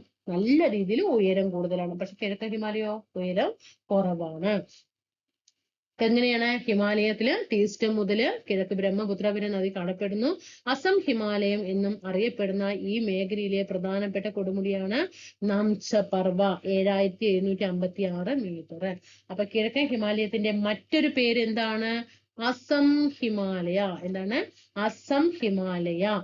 ആ കിഴക്കൻ ഹിമാലയത്തിൽ കാണപ്പെടുന്ന കൊടുമുടി ഏതാണ്? നാംച പർവ. നാംച പർവ എത്രയാണ് മീറ്റർ? 7756. 7756 മീറ്റർ ആണ് അതിന്റെ ഉയരം എന്ന് പറയുന്നത്. ബ്രഹ്മപുത്ര, കാമെങ്, ലോഹിത്, സുബൻസിരി എന്നിവയാണ് പ്രധാനപ്പെട്ട നദികൾ. അപ്പൊ ബ്രഹ്മപുത്രയുടെ പോഷക നദികളാണ് അല്ലെ ലോഹിത്തും സുബൻസിരിയും ഒക്കെ. അപ്പൊ ബ്രഹ്മപുത്ര, കാമെങ്, ലോഹിത്, സുബൻസിരി എന്നിവയാണ് കിഴക്കൻ ഹിമാലയത്തിലെ പ്രധാനപ്പെട്ട നദികൾ. അരുണാചൽ പ്രദേശിനെ ടിബറ്റിലെ ലാസിയുമായി ബന്ധിപ്പിക്കുന്ന ബോംതില, മ്യാൻമാറുമായി ബന്ധിപ്പിക്കുന്ന ദിഫു തുടങ്ങിയവ പ്രധാനപ്പെട്ട ചുരങ്ങളാണ്. അപ്പൊ കിഴക്കൻ ഹിമാലയത്തിലെ പ്രധാനപ്പെട്ട ചുരങ്ങളാണ്. അരുണാചൽ പ്രദേശിനെ എന്ത് ചെയ്യാണ്? ടിബറ്റിലെ ലാസിയുമായിട്ട് ബന്ധിപ്പിക്കുന്നത് ഏതാണ്? ബോംതില ചുരമാണ്. കണ്ടോ, ബോംതില ചുരം. അതുപോലെ മ്യാൻമാറുമായി ബന്ധിപ്പിക്കുന്നത് ഏത് ചുരമാണ്? ദിഫു ചുരം. അങ്ങനെ ട്രാൻസ് ഹിമാലയത്തിന്റെ നോക്കി ട്രാൻസ് ഹിമാലയം നമ്മൾ പറഞ്ഞു, കരക്കോറൻ, ലഡാക്ക്, സസ്കർ എന്ന് പറഞ്ഞു. അതിനെ തന്നെ വീണ്ടും 3ആക്കി തരംതിരിച്ചു പറഞ്ഞു. ഏതൊക്കെയാണ്? കാശ്മീർ ഹിമാലയം, ഉത്തരാഖണ്ഡ് ഹിമാലയം, ഹിമാചൽ ഹിമാലയം പറഞ്ഞു. അങ്ങനെ അത് കഴിഞ്ഞു. അങ്ങനെ ആ 3 പഠിച്ചു. വീണ്ടും മധ്യ ഹിമാലയത്തിലേക്ക് എത്തി. മധ്യ ഹിമാലയം എന്തെന്ന് പഠിച്ചു. പിന്നെ കിഴക്കൻ ഹിമാലയം എന്താണെന്നുള്ളത് നോക്കി. ഇനി നമുക്ക് മെയിൻ ആയിട്ടുള്ളത് ഏതൊക്കെയാണ്? ട്രാൻസ് ഹിമാലയം, ഹിമാലയം, പൂർവാചൽ. അതിൽ പൂർവാചൽ നോക്കാം. ബ്രഹ്മപുത്ര താഴ്വരയ്ക്ക് കിഴക്ക് ഹിമാലയ പർവ്വതം വടക്ക് തെക്ക് ദിശയിൽ അരുണാചൽ പ്രദേശ് മുതൽ മിസോറാം വരെ താരതമ്യേന ഉയരം കുറഞ്ഞ കുന്നുകളായിട്ടാണ് കാണപ്പെടുന്നത്. നമുക്കറിയാം, നമ്മൾ പഠിക്കാറുണ്ട്, പർവ്വതനിരകൾ എന്ന് പറയുമ്പോൾ പടിഞ്ഞാറിൽ നിന്നും കിഴക്കോട്ട് പോകുന്തോറും എന്താണ്? ഉയരം കുറഞ്ഞു വരികയാണ്. അതുകൊണ്ടാണ് കിഴക്കൻ മലനിരകൾക്ക് എന്ത് വരുന്നത്? ഉയരം കുറവ് വരുന്നത്. സമുദ്രനിരപ്പിൽ നിന്നും 500 മുതൽ 3000 മീറ്റർ വരെ ഉയരമുള്ള ഈ കുന്നുകൾ പൂർവാചൽ എന്ന് അറിയപ്പെടുന്നു. 500 to 3000 മീറ്റർ വരെ ഉയരമാണ് ഇത് പൂർവാചലിലെ കുന്നുകൾക്ക്. പക്ഷെ ഉയരം കുറവാണ്. നമ്മൾ നേരത്തെ പറഞ്ഞത് 3000 മീതെയും നമ്മൾ പറഞ്ഞു, 6100 മീതെ എന്നൊക്കെയാണ് നമ്മൾ പടിഞ്ഞാറ് ഹിമാലയത്തിൽ പഠിച്ചിട്ടുണ്ടായിരുന്നത്. ഇവിടെ എന്ന് പറയുമ്പോൾ 3000 മീറ്റർ വരെ മാത്രമേ ഇതിനുള്ളൂ, കിഴക്കൻ ഭാഗത്തുള്ള കുന്നുകൾക്ക് ഉയരങ്ങളുള്ളൂ. പട്ഗായി ഭൂമ്, നാഗ കുന്ന്, മിസോ കുന്ന്, മണിപ്പൂർ കുന്ന് എന്നിവയാണ് ഇതിൽ പ്രധാനപ്പെട്ടവ. ലോകത്തിൽ ഏറ്റവും കൂടുതൽ മഴ ലഭിക്കുന്ന ചിറാപുഞ്ചി, മൗസിൻറാം എന്നീ പ്രദേശങ്ങളും ഇവിടെ സ്ഥിതി ചെയ്യുന്നു. ഈ നദികൾ മുറിച്ചു കടക്കുന്നതിനായിട്ട് മരങ്ങളുടെ വേരുകൾ കണ്ടോ. ഇതിപ്പോ ഒരു നദി, ഇതിൽ മരങ്ങൾ മുറിച്ചു, അതെങ്ങനെ ഒരു പാലം പോലെയാണ് ഈ വേരുകൾ നിൽക്കുന്നത്. ആ നിർമ്മിക്കുന്ന പാലങ്ങൾ കണ്ടോ. ഈ പ്രദേശത്തെ മനുഷ്യർ പ്രകൃതിയോട് എത്രമാത്രം ഇണങ്ങി ജീവിക്കുന്നത്. കാരണം അവിടെ പാലങ്ങളൊന്നും ഇല്ല. അപ്പൊ എന്ത് ചെയ്യണ? മനുഷ്യർ തന്നെ ആ വേരുകളെ എന്താക്കിയിരിക്കണ? പാലങ്ങളാക്കിയിട്ട് ഉപയോഗിക്കാണ്. ഇനി കീബുൾ ലെംചാവോ, ചലിക്കുന്ന ദേശീയോദ്യാനം എന്നറിയപ്പെടുന്നത് കീബുൾ ലെംചാവോ. വടക്ക് കിഴക്കൻ ഇന്ത്യയിലെ ഏറ്റവും വലിയ ശുദ്ധജല തടാകം, വടക്ക് കിഴക്കൻ ഇന്ത്യ പറയുമ്പോൾ മണിപ്പൂരിലാണ് കേട്ടോ. ഈ ലോക്തക് തടാകം എവിടെയാണ്? മണിപ്പൂരിലാണ്. ഏറ്റവും വലിയ ശുദ്ധജല തടാകമാണ് കീബുൾ ലെംചാവോ ദേശീയോദ്യാനം. തടാകത്തിൽ പൊങ്ങിക്കിടക്കുന്ന സസ്യാവശിഷ്ടങ്ങളും മണ്ണും ചേർന്ന് രൂപപ്പെടുന്ന തുരുത്തുകളാണ് കുംഡി ട്ടോ. കുംഡി. വാക്കുകളൊക്കെ ശ്രദ്ധിച്ചോ. വടക്ക് കിഴക്കൻ ഇന്ത്യയിലെ ഏറ്റവും വലിയ ശുദ്ധജല തടാകമാണ് ഏത്? കീബുൾ ലെംചാവോ ഏത് തടാകത്തില്? ലോക്തക് തടാകത്തില്. ഏത് സംസ്ഥാനത്ത്? മണിപ്പൂര്. ഇനി ഇവിടെ നോക്കൂ, തടാകത്തിൽ പൊങ്ങിക്കിടക്കുന്ന സസ്യാവശിഷ്ടങ്ങൾ കണ്ടില്ലേ? പിക്ചർ കണ്ടില്ലേ നിങ്ങൾ? ലോക്തക് തടാകത്തിലെ കുംഡികൾ ഇതാണോ? ഈ പിക്ചേഴ്സ് ആണ് കുംഡികൾ എന്നറിയപ്പെടുന്നത്. സസ്യാവശിഷ്ടങ്ങളും മണ്ണും ചേർന്ന് രൂപപ്പെടുന്ന തുരുത്തുകളാണ് കേട്ടോ. സസ്യങ്ങളും ചെറുജീവികളും പക്ഷികളും അടങ്ങുന്ന തനത് ആവാസ വ്യവസ്ഥയായ ലോക്തക് തടാകത്തിൽ കുംഡികൾ ചേർന്നാണ് കീബുൾ ലെംചാവോ ദേശീയോദ്യാനം. തണ്ണീർത്തട സംരക്ഷണത്തിനായിട്ടുള്ള റംസാർ പട്ടികയിൽ ഏതുണ്ട്? കീബുൾ ലെംചാവോ ഉണ്ട്. ഇനി അങ്ങനെ നമ്മൾ ഹിമാലയത്തിന്റെ ഏതാണ്? ഉത്തരപർവ്വത മേഖലയായിട്ട് ബന്ധപ്പെട്ടിട്ടുള്ള ഹിമാലയത്തിന്റെ ആ ഭാഗങ്ങളൊക്കെ നമ്മൾ പഠിച്ചു. അതിന്റെ സബ് ഡിവിഷൻസ് ഒക്കെ നമ്മൾ നോക്കി. ഇനി ഞാൻ പറഞ്ഞു, ഈ ലെസണിൽ ഫുൾ ഉത്തരപർവ്വത മേഖല തന്നെയാണ്. ഇനി ഉത്തരപർവ്വത മേഖലയിലുള്ള കാലാവസ്ഥയാണ് എന്ത് ചെയ്യുന്നത്? നോക്കുന്നത്. ഇനി ഉത്തരപർവ്വത മേഖലയിലെ മണ്ണ് എങ്ങനെയാണ്? ഇതൊക്കെ നമുക്ക് പഠിക്കാനുണ്ട്. നമുക്ക് ആദ്യം ഉത്തരപർവ്വത മേഖലയിലെ കാലാവസ്ഥ എന്താണെന്ന് നോക്കാം. ഇന്ത്യയുടെ വടക്കൻ അതിരായ ഹിമാലയ പർവ്വതവും തുടർ പർവ്വതങ്ങളും ചേർന്ന് ഇന്ത്യൻ ഉപഭൂഖണ്ഡത്തിനും മധ്യേഷ്യയ്ക്കും ഇടയിൽ ഒരു കാലാവസ്ഥാ വിഭാജകം തീർക്കുന്നു. ഹിമാലയ പർവ്വത പ്രദേശങ്ങളിലെ കാലാവസ്ഥ അതത് പ്രദേശത്തിന്റെ ഉയരത്തിനും ഭൂപ്രകൃതിക്കും അനുസരിച്ച് വ്യത്യാസപ്പെട്ടിരിക്കുന്നു അല്ലെ. ഇപ്പൊ ഒരു ഉയരം കൂടിയ പ്രദേശത്ത് അനുഭവപ്പെടുന്ന ചൂടും തണുപ്പുമാണോ താഴ്ന്ന ഉയരം കുറഞ്ഞ പ്രദേശത്ത് ഉണ്ടാകുക? അല്ല, രണ്ടും വ്യത്യസ്തമാണ് അല്ലെ. ഉയരം കൂടുന്നതിനനുസരിച്ചും ചരിവ് കൂടുന്നതിനനുസരിച്ചും ഒക്കെ എന്താണ്? സമുദ്രപ്രദേശത്തിന്റെ സാമീപ്യം അനുസരിച്ചും ഒക്കെ എന്താണ്? ചൂടും ശൈത്യവും ഒക്കെ താരതമ്യം വ്യത്യാസപ്പെട്ടിരിക്കും. താരതമ്യേന ഉയരം കുറഞ്ഞ പർവ്വത ചെരുവുകൾ, ഉയരം കുറവും അതുപോലെ ഈ സിവാലിക് മലയാടി അടിവാരങ്ങളിലും എന്തായിരിക്കും? മിതോഷ്ണ കാലാവസ്ഥയായിരിക്കും അല്ലെ. കാരണം അത്യാവശ്യം ചൂടൊക്കെ ഉണ്ടാവും അല്ലെ, ഉഷ്ണം ഉണ്ടാകും ഉയരം കുറഞ്ഞ പർവ്വത ചെരുവുകളിൽ. എന്നാൽ ഉയരം കൂടിയ പർവ്വത ഭാഗങ്ങളിലോ ഉയരം കൂടുന്തോറും എന്താണ്? നല്ല രീതിയിൽ അവിടെ മഞ്ഞായിരിക്കും അല്ലെ, തണുപ്പായിരിക്കും. അപ്പൊ അവിടെ എന്താണ്? ചൂട് കുറവായിരിക്കും. കുറഞ്ഞ താപനിലയും ശൈത്യ കാലാവസ്ഥയുമായിരിക്കും അനുഭവപ്പെടുക. ശ്രദ്ധിക്കണം കേട്ടോ. ഉയരം കുറഞ്ഞ പർവ്വത നിരകളിലും അതുപോലെ സിവാലിക്കിന്റെ അടിവാരങ്ങളിലും മിത ഉഷ്ണ കാലാവസ്ഥയായിരിക്കും. എന്നാൽ ഉയരം കൂടിയ പർവ്വത ഭാഗങ്ങളിൽ കുറഞ്ഞ താപനിലയിൽ ശൈത്യ കാലാവസ്ഥയായിരിക്കും അനുഭവപ്പെടുക. ഉയർന്ന പർവ്വതഭാഗങ്ങളിലും ലഡാക്ക് മേഖലയിലും ധ്രുവ സമാനമായ തീവ്ര ശൈത്യ കാലാവസ്ഥ. ലഡാക്ക് എന്നൊക്കെ പറയുമ്പോൾ അറിയാലോ, ദ്രാസ് മേഖലയൊക്കെ സ്ഥിതി ചെയ്യുന്നത് അവിടെയല്ലേ. സിവാലിക് മലനിരകളുടെ തെക്കൻ ചെരുവുകളിലും വടക്കു കിഴക്കൻ ഇന്ത്യയിലും തെക്കു പടിഞ്ഞാറൻ മൺസൂൺ മഴ ലഭിക്കുന്നു. പർവ്വതങ്ങളുടെ ഉയരമേറിയ ഭാഗങ്ങളിൽ മഞ്ഞുവീഴ്ച സാധാരണമാണ്. ബംഗാൾ ഉൾക്കടലിൽ നിന്നും വീശുന്ന മൺസൂൺ കാറ്റുകൾ അസം ഹിമാലയത്തിനും പൂർവാചൽ കുന്നുകൾക്കുമിടയിൽ എത്തുമ്പോൾ ഏറെക്കുറെ മുഴുവൻ നീരാവിയും ഈ പ്രദേശത്തെ പെയ്തൊഴിയുന്നു. അതിനാൽ വടക്കു കിഴക്കൻ ഇന്ത്യയിൽ പ്രത്യേകിച്ച് മേഘാലയ പീഠഭൂമിയിൽ ഉയർന്ന തോതിൽ മഴ ലഭിക്കുന്നുണ്ട്. ഇനി എന്താണ് നദീവ്യവസ്ഥ? ഉത്തരപർവ്വത മേഖലയിലെ നദീവ്യവസ്ഥയെ കുറിച്ച് നോക്കാം. സിന്ധു, ഗംഗ, ബ്രഹ്മപുത്ര എന്നീ നദികളും അവയുടെ പോഷക നദികളും ചേർന്നിട്ടാണ് ഹിമാലയൻ നീരൊഴുക്ക് വ്യൂഹം സൃഷ്ടിക്കുന്നത്. അപ്പോൾ ഹിമാലയത്തിൽ നിന്നും ഉത്ഭവിക്കുന്ന 3 നദികളാണ് ഇത്: സിന്ധു, ഗംഗ, ബ്രഹ്മപുത്ര. ഉപദ്വീപീയ നദികളിൽ നിന്നും ഉത്ഭവിക്കുന്നതാണ്, ഉപദ്വീപീയ ഇന്ത്യയിൽ നിന്നും ഉത്ഭവിക്കുന്നതാണ് ഏതാണ്? കൃഷ്ണ, കാവേരി എന്നൊക്കെ പറയുന്നത് അല്ലെ, ഗോദാവരി, നർമ്മദ, താപ്തി ഇതൊക്കെ പറയുന്നത്. അപ്പൊ ഹിമാലയൻ നദികളാണ് ഇത്: സിന്ധു, ഗംഗ, ബ്രഹ്മപുത്ര എന്നിവ.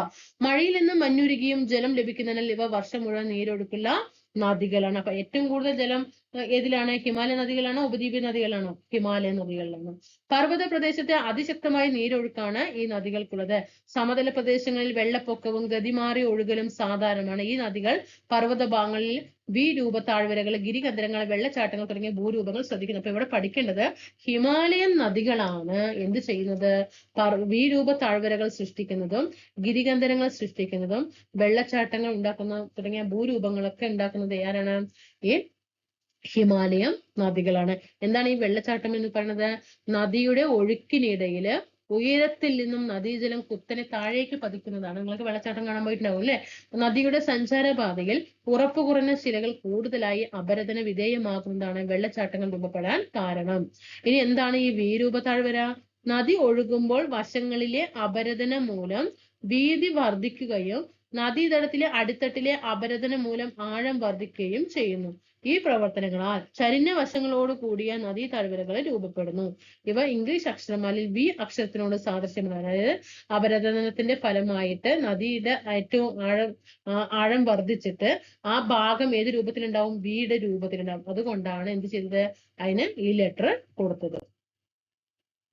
ഇനി ഹിമാലയൻ നദികൾ നോക്കാം. ഹിമാലയൻ നദികളിൽ നമ്മൾ ഈ കളറിനനുസരിച്ചിട്ട് നിങ്ങൾ ഈ പിക്ചർ ഒന്ന് നോക്കി വെക്കണം കേട്ടോ. ഇനി മാനസ സരോവർ തടാകത്തിനടുത്ത് ബൊഗർച്ചു ഹിമാനിൽ നിന്നാണ് ഏത് ഉത്ഭവിക്കുന്നത്? സിന്ധു നദി ഉത്ഭവിക്കുന്നത്. അപ്പൊ സിന്ധു നദിയുടെ ഉത്ഭവം എവിടെയാണ്? മാനസ സരോവർ തടാകത്തിനടുത്ത് ബൊഗർച്ചു ഹിമാനി കേട്ടോ, ബൊഗർച്ചു ഹിമാനി. ഇനി ഗംഗയോ?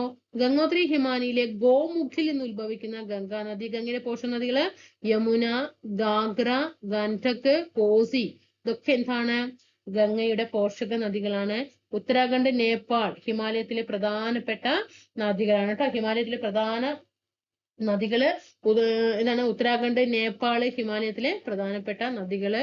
പിന്നെ ഇതൊക്കെ എവിടെയാണ്? ഗംഗയിലാണ്. ഇനി മാനസ സരോവർ തടാകത്തിന്റെ അടുത്ത് ചെമയുങ്തും. ഇവിടെ നമ്മുടെ മാനസ സരോവർ ബൊഗർച്ചു പറഞ്ഞു അല്ലെ, സിന്ധു. ഇവിടെയോ ചെമയുങ്തും. ഹിമാനിയിൽ നിന്ന് ഉത്ഭവിക്കുന്ന ബ്രഹ്മപുത്രയും അതിന്റെ പോഷക നദികളൊക്കെ പഠിച്ചോ? ദിബാങ്, ലോഹിത്, മനസ്. ഇതൊക്കെ ഏതാണ്? ബ്രഹ്മപുത്രയുടെ പോഷക നദികളാണ്. നമുക്ക് ഉത്തരപർവ്വത മേഖലയിലെ മണ്ണിനെ കുറിച്ച് പഠിക്കാം.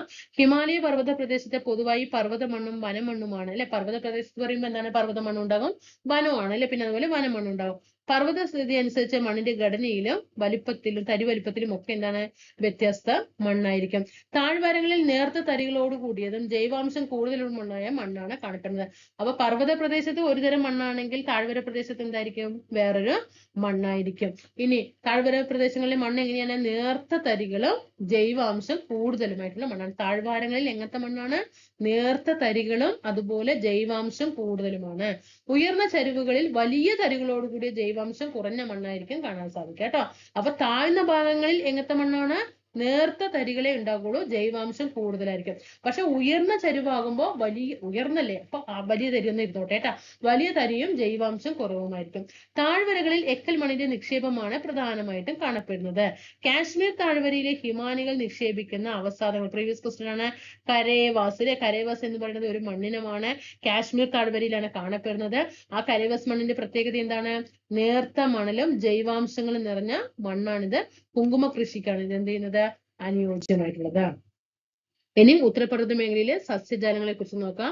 ഉയരം, ഭൂപ്രകൃതി, മണ്ണിനം, കാലാവസ്ഥ തുടങ്ങിയ ഘടകങ്ങളിലെ വ്യത്യാസം ഹിമാലയൻ നിരകളിലെ സസ്യജാലങ്ങളിൽ പ്രാദേശിക വ്യത്യാസങ്ങൾ സൃഷ്ടിക്കുന്നു. കിഴക്കൻ ഹിമാലയത്തിലും വടക്ക് കിഴക്കൻ കുന്നുകളിലും ശരാശരി വാർഷിക മഴ 200 സെന്റിമീറ്ററിന് മുകളിലായിട്ട് ലഭിക്കുന്നതിനാൽ ഉഷ്ണമേഖലാ നിത്യഹരിത വനങ്ങൾ കൂടുതലായിട്ട് കാണപ്പെടുന്നു. ഉഷ്ണമേഖലാ നിത്യഹരിത വനങ്ങൾ കൂടുതലായിട്ട് കാണപ്പെടുന്നു. ഇവിടെ ശ്രദ്ധിച്ചോ, ഈ പോയിന്റിൽ ശ്രദ്ധിച്ചോട്ടാ. കിഴക്കൻ ഹിമാലയത്തിനും വടക്ക് കിഴക്കൻ കുന്നുകളിലും ഇപ്പൊ നമ്മള് ഭൂപടം എടുക്കുന്ന സമയത്ത് ഇങ്ങനെ പോകുമ്പോ ഇങ്ങനെ പോകുന്നുണ്ട് അല്ലെ. സോറി, എന്റെ ഭൂപടം ഇത് പുതിയ മോഡലാണ് കേട്ടോ. അപ്പൊ നമ്മള് ഈ ഭാഗം നമ്മൾ പറഞ്ഞു, നമ്മൾ നേരത്തെ ഉത്തരപർവ്വത മേഖല എങ്ങനെയെന്ന് പറഞ്ഞല്ലോ. അപ്പൊ ഈ ഭാഗത്തും ഈ ഫുള്ള് ഭാഗവും എന്താണ് വാർഷിക മഴ എന്ന് പറയുന്നത് 200 സെന്റിമീറ്ററിന് മുകളിലാണ്.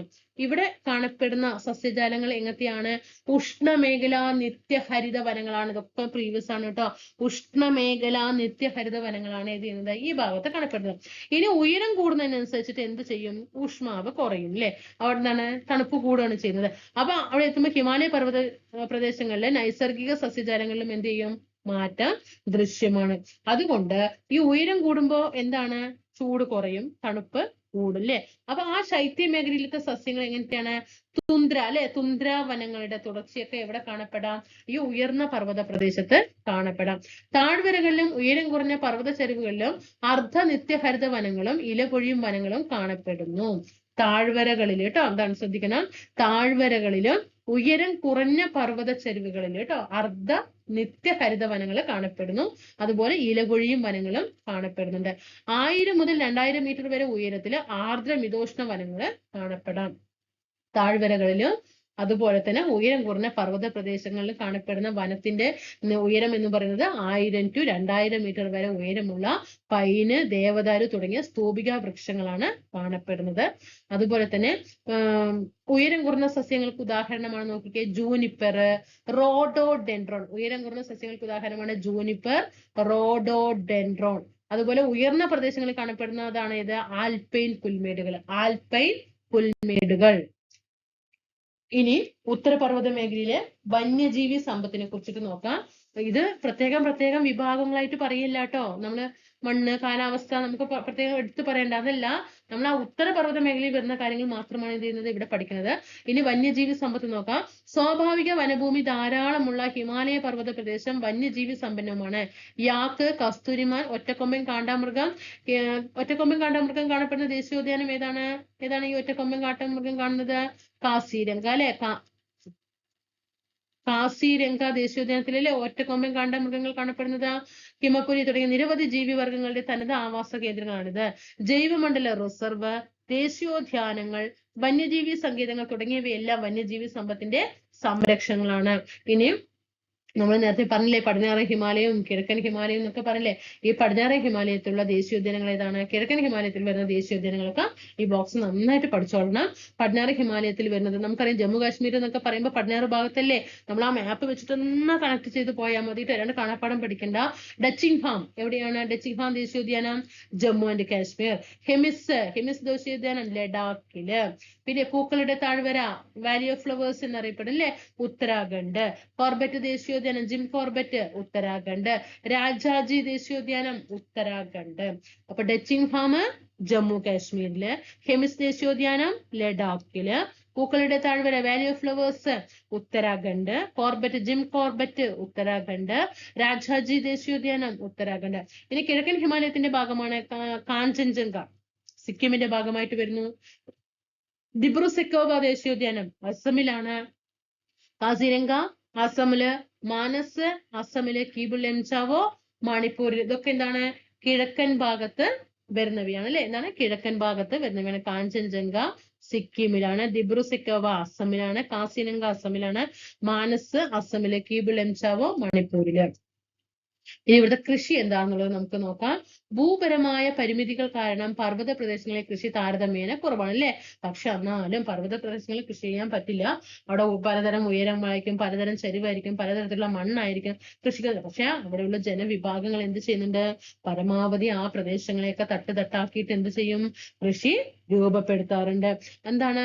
താരതമ്യേന കൃഷി കുറവാകാൻ കാരണം ഉയരം, ചെങ്കുത്തായ ചരിവ്, പാകമാകാത്ത മണ്ണ്, കുറഞ്ഞ താപനില തുടങ്ങിയവയാണ് അതിനായിട്ട് പ്രതികൂല ഘടകങ്ങൾ എന്ന് പറയുന്നത്. എന്നിരുന്നാലും ഈ പ്രദേശത്തെ ജനങ്ങൾ വിവിധ ഉപജീവന കൃഷികളിൽ ഏർപ്പെടുന്നുണ്ട്.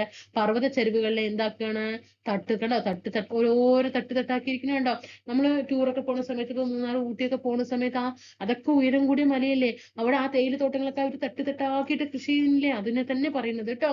അങ്ങനെ ഈ തട്ടായിട്ട് എന്ത് ചെയ്യണം, കൃഷി ഓരോ പ്രദേശത്തും അനുയോജ്യമായ വിളകൾ കൃഷി ചെയ്യുന്നു. നെല്ല്, പയറുവർഗ്ഗങ്ങൾ, ഉരുളക്കിഴങ്ങ് മഴക്കാലത്ത് കൃഷി ചെയ്യുന്നതാണ് കേട്ടോ. മഴക്കാലത്താണ് നെല്ലും പയറുവർഗ്ഗങ്ങളും ഉരുളക്കിഴങ്ങും. എന്നാൽ വസന്തകാലത്താണ് ഗോതമ്പ്, മിതോഷ്ണ പഴവർഗ്ഗങ്ങൾ കൃഷി ചെയ്യുന്നത്. കിഴക്കൻ ഹിമാലയത്തിന്റെ പർവ്വത ചെരുവുകളിലും താഴ്വാരങ്ങളിലും പ്രത്യേകിച്ച് അസം, ഡാർജിലിംഗ് മേഖലകളിൽ തേയില കൃഷിയാണ്. നമ്മൾ നേരത്തെ പറഞ്ഞില്ലേ, ഡാർജിലിംഗ് തേയില, പ്രശസ്തി ആർജിച്ച തേയിലയാണ് ഡാർജിലിംഗ് തേയില. അസമിലും തേയില കൃഷിക്കാണ് സ്ഥലം. വടക്ക് കിഴക്കൻ ഇന്ത്യയിലെ കുന്നുകളിൽ തദ്ദേശീയ ഗോത്ര ജനത സ്ഥാനമാറ്റ കൃഷി പോലുള്ള പരമ്പരാഗത കൃഷികളും എന്ത് ചെയ്യുന്നുണ്ട്, പിന്തുടർന്നു വന്നിട്ട്. ആപ്പിളിന്റെ പിക്ചേഴ്സ്. ഇനി അവിടുത്തെ മൃഗപരിപാലനം എന്താന്ന് നോക്കാം. ഹിമാലയ പർവ്വത പ്രദേശങ്ങളിലെ ജനങ്ങളുടെ ഒരു പ്രധാനപ്പെട്ട ജീവിത മാർഗമാണ് മൃഗപരിപാലനം. പ്രദേശത്തിന്റെ ഉയരക്രമം അനുസരിച്ച് കാലാവസ്ഥയിൽ മാറ്റം വരുന്നതിനാൽ വളർത്തുമൃഗങ്ങളുടെ ഇനത്തിലും മാറ്റം വരുന്നു. താഴ്വാരങ്ങളിലെ ആട്, പശു തുടങ്ങിയ മൃഗങ്ങളും ഉയരം കൂടിയ പർവ്വത ഭാഗങ്ങളിൽ ചെമ്മരിയാട്, കുതിര തുടങ്ങിയവയും ശൈത്യമേഖലയായ ഹിമാചലിലെ ലഡാക്ക് ഭാഗങ്ങളിൽ തണുപ്പിനെ അതിജീവിക്കാൻ ശേഷിയുള്ള യാക്ക് പോലുള്ള മൃഗങ്ങളെയും വളർത്തുന്നുണ്ട്. അതായത് ഓരോരോ കാലാവസ്ഥയും അവിടുത്തെ പ്രദേശത്തിന്റെ അനുസരിച്ചിട്ടുമാണ് എന്ത് ചെയ്യുന്നത്, കൃഷി എന്താണ് മൃഗങ്ങളെ ഇവര് വളർത്തുന്നത് കേട്ടോ. താഴ്വാരങ്ങളിലുള്ള എന്താണ്, ആടിനെയും പശുവിനെയൊക്കെ ഉള്ളവര് വളർത്തും. പിന്നെ ഉയരം കൂടിയ പർവ്വത ഭാഗങ്ങളിലുള്ളവര് ചെമ്മരിയാടിനെയും കുതിരനെയൊക്കെ വളർത്തും. ശൈത്യ മേഖലയിലുള്ളവര്, അതായത് ഹിമാചൽ, ലഡാക്ക് ഭാഗങ്ങളിലുള്ളവര് എന്താണ്, യാക്ക് പോലുള്ള മൃഗങ്ങളെയാണ് വളർത്തുന്നത്. അതുപോലെ പടിഞ്ഞാറൻ ഹിമാലയത്തിന്റെ പർവ്വത പുൽമേടുകളിൽ മൃഗപരിപാലനം നടത്തുന്ന ഇടയ ജനവിഭാഗത്തെ അറിയപ്പെടുന്ന പേര് ഗുജ്ജർ. അങ്ങനെയൊക്കെ ക്വസ്റ്റ്യൻ വന്നാ അല്ലെ, നമ്മളങ്ങോട്ട് മിണ്ടാതെ ഇട്ട് വരും ഇല്ലേ അവിടുന്ന്. നമുക്ക് അടുത്ത എക്സാമ്പിൾക്കൊക്കെ എന്താണ്, മാർക്ക് വാങ്ങിക്കണം. അപ്പൊ ഗുജ്ജർ എന്താണ്, ഒരു ഇടയ ജനവിഭാഗമാണ് അല്ലെ, മൃഗപരിപാലനം നടത്തുന്ന ഇടയ ജനവിഭാഗമാണ്. ഇവർ എവിടെയുള്ളവരാണ്, പടിഞ്ഞാറൻ ഹിമാലയത്തിലെ പർവ്വത പുൽമേടുകളില് മൃഗപരിപാലനം നടത്തുന്ന ഇടയ ജനവിഭാഗമാണ്. നമുക്ക് ഉത്തരപർവ്വത മേഖലയിലെ ടൂറിസത്തെ കുറിച്ചിട്ടൊന്ന് നോക്കാം.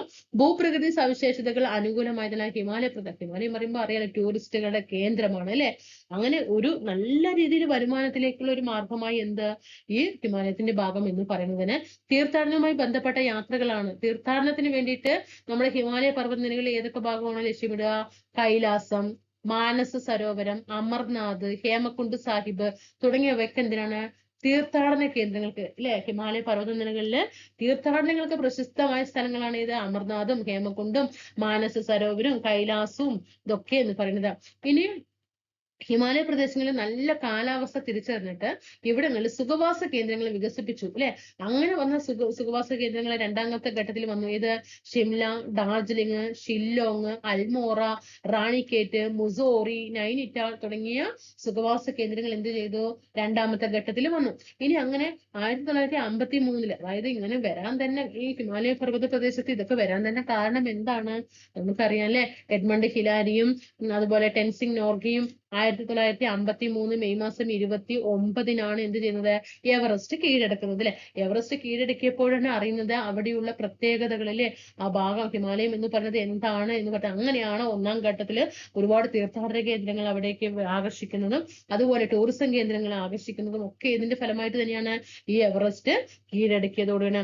അങ്ങനെ മൂന്നാം ഘട്ടം, അപ്പൊ ഇത് പഠിക്കാട്ടെ. 53 മെയ് 29-ന് ടെൻസിംഗ് നോർഗയും എഡ്മണ്ട് ഹിലാരിയും ചേർന്നിട്ടാണ് എന്ത് ചെയ്തത്, എവറസ്റ്റ് കൊടുമുടി കീഴടക്കിയത്.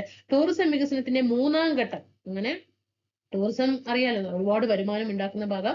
ഒന്നാം ഘട്ടം എന്ത് ചെയ്തു, തീർത്ഥാടന കേന്ദ്രങ്ങൾ ഒരുക്കി. രണ്ടാം ഘട്ടത്തെ എന്ത് ചെയ്തു, നല്ല രീതിയിൽ തന്നെ സുഖവാസ കേന്ദ്രങ്ങൾ കൊണ്ടുവന്നു. മൂന്നാമത്തെ ഘട്ടത്തിൽ എന്താ ചെയ്തത്, ആധുനിക ടൂറിസം സാധ്യതകൾ ഹിമാലയ പ്രദേശത്തെ വികസിപ്പിച്ചു. പർവ്വതാരോഹണം, പാരാഗ്ലൈഡിങ്, സ്കീയിങ് തുടങ്ങിയ സാഹസിക വിനോദസഞ്ചാര മേഖലയും എന്ത് ചെയ്തു, മൂന്നാം ഘട്ടത്തില് കൊണ്ടുവന്നു. ഇനി നോക്കിക്കേ, പർവ്വതങ്ങൾ പ്രതിബന്ധങ്ങളല്ല, ഇത് വേറൊരു ഭാഷയാണ്. അതിനെ മലയാളത്തിലേക്ക് തർജ്ജമ ചെയ്തതാണ് പർവ്വതങ്ങൾ പ്രതിബന്ധങ്ങളല്ല. ആണോ? ഒരു പർവ്വതം അയ്യോ ഇത്ര ഉയരത്തിൽ സ്ഥിതി ചെയ്യുന്നു എങ്ങനെ അങ്ങോട്ട് കിടക്കും? അങ്ങനെയല്ല. പർവ്വതങ്ങൾ പ്രതിബന്ധങ്ങളല്ല, മറിച്ച് എന്താണ്? പുറം ലോകത്തിലേക്കുള്ള കവാടങ്ങളാണ്. ഇത് ആരുടെ വാക്കുകളാണ്? ടെൻസിംഗ് നോർഗെയാണ് അല്ലെ. എവറസ്റ്റ് കീഴടക്കിയ ടെൻസിംഗ് നോർഗയുടെ വാക്കുകളാണ്. വരാൻ പോകുന്ന എക്സാമിനൊക്കെ പ്രതീക്ഷിക്കട്ടോ. പർവ്വതങ്ങൾ പ്രതിബന്ധങ്ങളല്ല, മറിച്ച് പുറം ലോകത്തിലേക്കുള്ള കവാടങ്ങളാണ്. ആരുടെ വാക്കാണ്? ടെൻസിംഗ് നോർഗയുടെ വാക്കാണ്. ഹിമാലയ പർവ്വതം ഒരു പ്രതിബന്ധമല്ല, പകരം പുറം ലോകത്തിലേക്ക് തുറന്നിട്ട കവാടമാണ്. പുതിയ അറിവിന്റെയും അതിജീവനത്തിന്റെയും അനുരൂപീകരണത്തിന്റെയും പാതകളിലേക്ക് തുറന്നിട്ട വാതിലുകളാണ് ഹിമാലയം എന്ന് പറയുന്നത്. കാരണം ഹിമാലയത്തിലേക്ക് ഒരുപാട് പേര് എത്തുന്നില്ലേ, അത് തന്നെയാണ് ഇതിൽ പറയുന്നത് കേട്ടോ. അപ്പോ എങ്ങനെയുണ്ട്? സമയം 1.25 മണിക്കൂർ. ഒരു ലെസൺ കൊണ്ട് ഇരുന്നിട്ടാണ് 1.25 മണിക്കൂർ.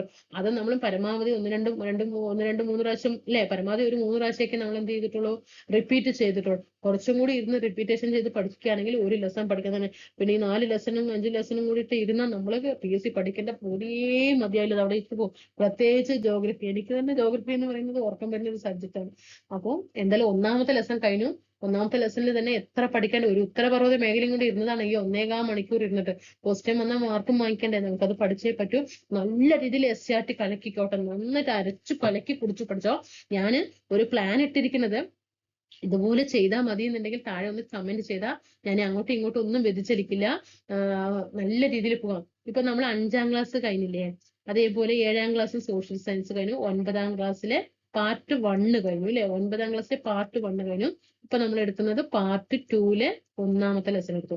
ഇനി നമുക്ക് 4 ലെസൺ തീർക്കണം. 4 ലെസൺ തീർക്കണമെങ്കിൽ 4 ക്ലാസ് വേണം കേട്ടോ. ഒരു ക്ലാസ് കൊണ്ടുവന്ന് അടുത്ത ലെസൺ അതുപോലെ കഴിയില്ല. ഇതിനേക്കാൾ വലിയ ലെസൺ ആണ് അടുത്ത 2ാമത്തെ ലെസൺ.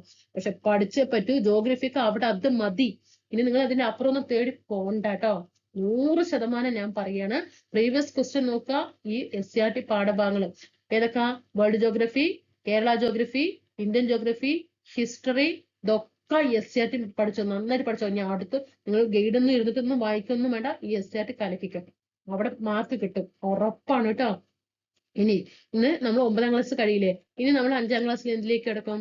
സയൻസിലേക്ക് കിടക്കും. അതേപോലെ 7ാം ക്ലാസ്സിലെ സയൻസ്, ഫിസിക്സ്, കെമിസ്ട്രി, ബയോളജി എല്ലാം കേട്ടോ. അതേപോലെ 9ാം ക്ലാസ്സിൽ സയൻസ് കഴിയും. ഇതാണ് അടുത്ത പ്ലാനിങ് എന്ന് പറയുന്നത്. ഇങ്ങനെയാണ് ക്ലാസ് കൊണ്ടുപോകാൻ ഞാൻ കണക്കാക്കിയിരിക്കുന്നത്. എന്നിട്ട് ഇനി എന്ത് ചെയ്യുന്ന അറിയോ? ഇത് കഴിഞ്ഞിട്ട് എന്റെ ഒരു പ്ലാൻ ആണ്, ദൈവം എല്ലാം കൂടെ നിൽക്കട്ടെ. എന്നിട്ട് വീണ്ടും നമ്മൾ SCRT സ്റ്റാർട്ട് ചെയ്യും. എങ്ങനെ? ആദ്യം നമ്മൾ കേരള ഹിസ്റ്ററിയിൽ നിന്നും വരുന്ന 5ാം ക്ലാസ് മുതൽ 10ാം ക്ലാസ് വരെയുള്ള ഓൾഡ് ബുക്കും പുതിയ ബുക്കും കേരള ഹിസ്റ്ററിയുമായിട്ട് എന്തൊക്കെ വരുന്നുണ്ടോ അതെല്ലാം 5ാം ക്ലാസ് മുതൽ 10ാം ക്ലാസ് വരെയുള്ള പഴയ ബുക്കും പുതിയ ബുക്കും അതേപോലെ കേരള ഇപ്പൊ ഹിസ്റ്ററി കഴിഞ്ഞു, അത് കഴിഞ്ഞ് നമ്മൾ ഇന്ത്യൻ ഹിസ്റ്ററി എടുക്കുക. അതേപോലെ തന്നെ 5ാം ക്ലാസ് മുതൽ 10ാം ക്ലാസ് വരെയുള്ള ഇന്ത്യൻ ഹിസ്റ്ററിയിൽ എന്തൊക്കെ വരുന്നുണ്ട്, പുതിയ ബുക്കിലെ ഇന്ത്യൻ ഹിസ്റ്ററി എന്തൊക്കെ വരുന്നുണ്ട്. വേൾഡ് ഹിസ്റ്ററി എടുക്കുന്നു. 5ാം ക്ലാസ് മുതൽ 10ാം ക്ലാസ് വരെ പഴയ ബുക്കിൽ എന്തൊക്കെ ഉണ്ടോ പുതിയ ബുക്കിൽ എന്തൊക്കെ ഉണ്ടോ, ഒരൊറ്റ ക്ലാസ് പോരെ? നല്ല രീതിയിൽ നമുക്കത് പഠിച്ചു വെക്കട്ടെ. അതേപോലെ world geography, Indian geography, Kerala geography, അതേപോലെ കോൺസ്റ്റിറ്റ്യൂഷൻ. നന്നായിട്ട് മാർക്ക് വാങ്ങിച്ചൂടെ? ധാരാളം പഠിച്ചോ. നിങ്ങൾ മാത്സ് ഇംഗ്ലീഷൊക്കെ, മാത്സും മെയിൻസ് LD ഉള്ളവര് ഇംഗ്ലീഷോ മലയാളമോ കൊണ്ടുപോകാം. ബാക്കിയുള്ളവർ മലയാളം കറണ്ട് അഫയർ നിങ്ങൾ ധൈര്യമായിട്ട് നിങ്ങൾ പഠിച്ചിട്ട് വെക്കോ. ഈ SCRT പാഠഭാഗങ്ങളൊക്കെ എന്ത് ചെയ്യാം, നമുക്ക് ക്ലാസ് ആയിട്ട് കൂടെ നിന്നാൽ മതി. നിങ്ങളുടെ സപ്പോർട്ടിനനുസരിച്ച്, നിങ്ങളുടെ സപ്പോർട്ടാണ് നമുക്ക് ക്ലാസ് ഇടാനുള്ള പ്രചോദനം എന്ന് പറയുന്നത്. നമുക്ക് നിങ്ങളുടെ വ്യൂസ് കമ്മിയാകുമ്പോൾ നമ്മൾ എന്താ ചെയ്യുന്നത്, അത് നമ്മൾ പഠിക്കട്ടെ എന്നുള്ളൊരു ഇതിൽ വരും. അപ്പൊ നിങ്ങളുടെ സപ്പോർട്ടിനനുസരിച്ച് നമുക്ക് എന്ത് ചെയ്യാം, ഇതേപോലെ ചെയ്യാം. ഒറ്റ വീഡിയോ ആയിട്ട് ഒരിക്കലും ഈ 9th പാർട്ട് 2 ചെയ്യാൻ പറ്റില്ല. അതുകൊണ്ടാണ് കേട്ടോ. അപ്പോ ക്ലാസ്സിൽ ഇഷ്ടപ്പെട്ടു എന്ന് വിചാരിക്കണം. ഗുലുമാലി പിടിച്ചൊരു ടോപ്പിക്കാണ്. തലയൊക്കെ പെരുത്തിട്ടിരിക്കാനായിട്ട് സത്യം പറഞ്ഞാൽ. അല്ലെങ്കിൽ കോൺസ്റ്റിറ്റ്യൂഷൻ ഒക്കെ എടുക്കാന്ന് പറഞ്ഞാൽ ഭയങ്കര ഇൻട്രസ്റ്റ് ആണ്. ഹിസ്റ്ററി ഒക്കെ എടുക്കാൻ പറഞ്ഞാൽ ഭയങ്കര ഇഷ്ടമാണ്. ഈ ജോഗ്രഫിക്കാണ്, പക്ഷെ നമുക്ക് പഠിച്ചേ പറ്റൂ. ഈ ഭാഗം എടുത്തു പറയുന്നുണ്ട് ടോപ്പിക്. ഇനി വരാൻ പോകുന്ന എക്സാമിനൊക്കെ കുട്ടികൾ ആരും അങ്ങനെ കടന്നിട്ടില്ല, പുതിയ SCRTക്ക് അങ്ങനെ കടന്നിട്ടില്ല. എല്ലാവരും പഴയത് വെച്ച് പഠിച്ചിരിക്കണം. അപ്പൊ നിങ്ങൾ എന്ത് ചെയ്യുക, നന്നായിട്ട് പഠിച്ചു വെക്കട്ടോ. ഒപ്പം ഞാൻ ഉണ്ടാകും. അപ്പൊ സബ്സ്ക്രൈബ് ചെയ്യാതെ കാണുന്നുണ്ടെങ്കിൽ ഒന്ന് നമുക്ക് യൂട്യൂബ് ചാനൽ എങ്ങനെയാണെന്ന് അറിയോ, നമുക്ക് കാണാൻ കഴിയും എത്ര പേര് സബ്സ്ക്രൈബ് ചെയ്തിട്ടുണ്ട്, എത്ര പേര് സബ്സ്ക്രൈബ് ചെയ്യാതെ കാണുന്നുണ്ടെന്ന് അറിയാം. അപ്പൊ കൂടുതലും ഇപ്പൊ നമ്മുടെ ചാനലിൽ സബ്സ്ക്രൈബ് ചെയ്യാതെ കാണുന്നവരാണ്. നമ്മൾ ഇത്രയും ഡെഡിക്കേറ്റഡ് ആയിട്ടുള്ള ഒരു ക്ലാസ് ഇടുക എന്ന് പറയും. ഇപ്പൊ ഞാൻ ഈ ലെസൺ എടുത്തു, ഞാൻ ടൈപ്പ് ചെയ്ത് കേട്ടാണ് വിചാരിച്ചത്. ടൈപ്പ് ചെയ്തിട്ട് ഇത്രയും ഭാഗം ചെയ്യണമെങ്കിൽ തന്നെ ഒരു 2 ദിവസം ഇരുന്നതിന് താഴെ ഇരിക്കണം ഒരു ലെസൺ ടൈപ്പ് ചെയ്യാൻ. അതിന് വേണ്ടിയിട്ട് ഞാൻ എന്ത് ചെയ്തു, ഓരോ പേജിനെയും നിങ്ങൾ ഇന്നലത്തെ ക്ലാസ്സിൽ പറഞ്ഞു നിങ്ങൾക്ക് ചെറുതായിട്ടേ കാണുന്നുള്ളൂ, വലുതായിട്ട് കാണുന്നില്ല എന്ന് പറഞ്ഞു. അങ്ങനെ ഞാൻ ഓരോ ഭാഗങ്ങളും അതിനെ PDF-നെ ഓരോ സ്ലൈഡും പകുതി സ്ലോട്ട് ചെയ്തിട്ട് എന്ത് ചെയ്തു, വലുതാക്കി, സ്ക്രീന് വലുതാക്കി അതിനെ മാറ്റി. പിന്നെ ഞാൻ ഈ ലെസൺ വായിച്ച് 2 പ്രാവശ്യം ലെസൺ വായിച്ച് ഓരോ ഭാഗങ്ങളും എന്താണ് എന്നുള്ളത് പറഞ്ഞ് നന്നായി നമുക്ക് എല്ലാവരും വന്നുകൊണ്ട് ഇന്ന് ക്ലാസ് എടുക്കാൻ പറ്റില്ല. ഇത്രയും റിസ്ക് എടുക്കണം. അപ്പൊ ജസ്റ്റ് റൈറ്റ് ഒരു ക്ലിക്ക് ചെയ്യാൻ പോലും എന്താണ് നമ്മുടെ കൂട്ടുകാർക്ക് മടിയാണ്. ഇത്രയും ഡെഡിക്കേറ്റ്, 1 രൂപ പോലും തരാതെ നമ്മൾ ഇത്രയും നല്ല ക്ലാസ്സുകൾ തരുമ്പോൾ ഒന്ന് ജസ്റ്റ് സബ്സ്ക്രൈബ് ചെയ്യാതെ പോലും. ഓക്കെ, അപ്പൊ സബ്സ്ക്രൈബ് ചെയ്ത കൂട്ടുകാർക്ക് ഒരുപാട് നന്ദി അറിയിക്കുകയാണ്. നല്ല രീതിയിൽ താഴെ കമന്റ് ചെയ്യുന്ന എന്റെ കൂട്ടുകാർക്ക് എല്ലാവരും പേരടക്കം എനിക്ക് ഞാൻ ദിവസവും എന്നെ കമന്റ് ചെയ്യുന്ന എന്റെ കൂട്ടുകാരുടെ പേരടക്കം എനിക്ക് മനസ്സിൽ ഓർമ്മയുണ്ട്.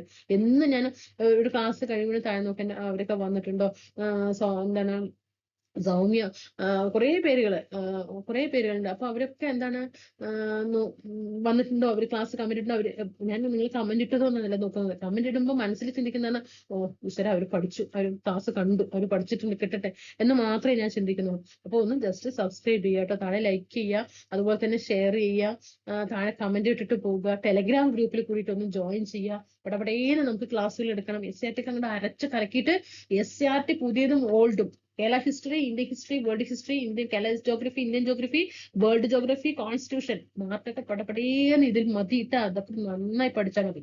നന്നായിട്ട് മാർക്കും കിട്ടും. അപ്പൊ നമുക്ക് അടുത്ത ക്ലാസ്സിൽ വീണ്ടും കാണാം. അടുത്തത് 2ാമത്തെ ലെസണുമായിട്ട് നല്ലൊരു സമയത്ത് തന്നെ ക്ലാസ് എടുക്കണം, അല്ലെങ്കിൽ ലെവലാകും. ആ ലെവലാണ് 2ാമത്തെ ക്ലാസ്. അതാണ് ഉത്തരമഹാസമതലമായിട്ട് അടുത്ത ക്ലാസ്സിൽ കാണാം കേട്ടോ. Thank you.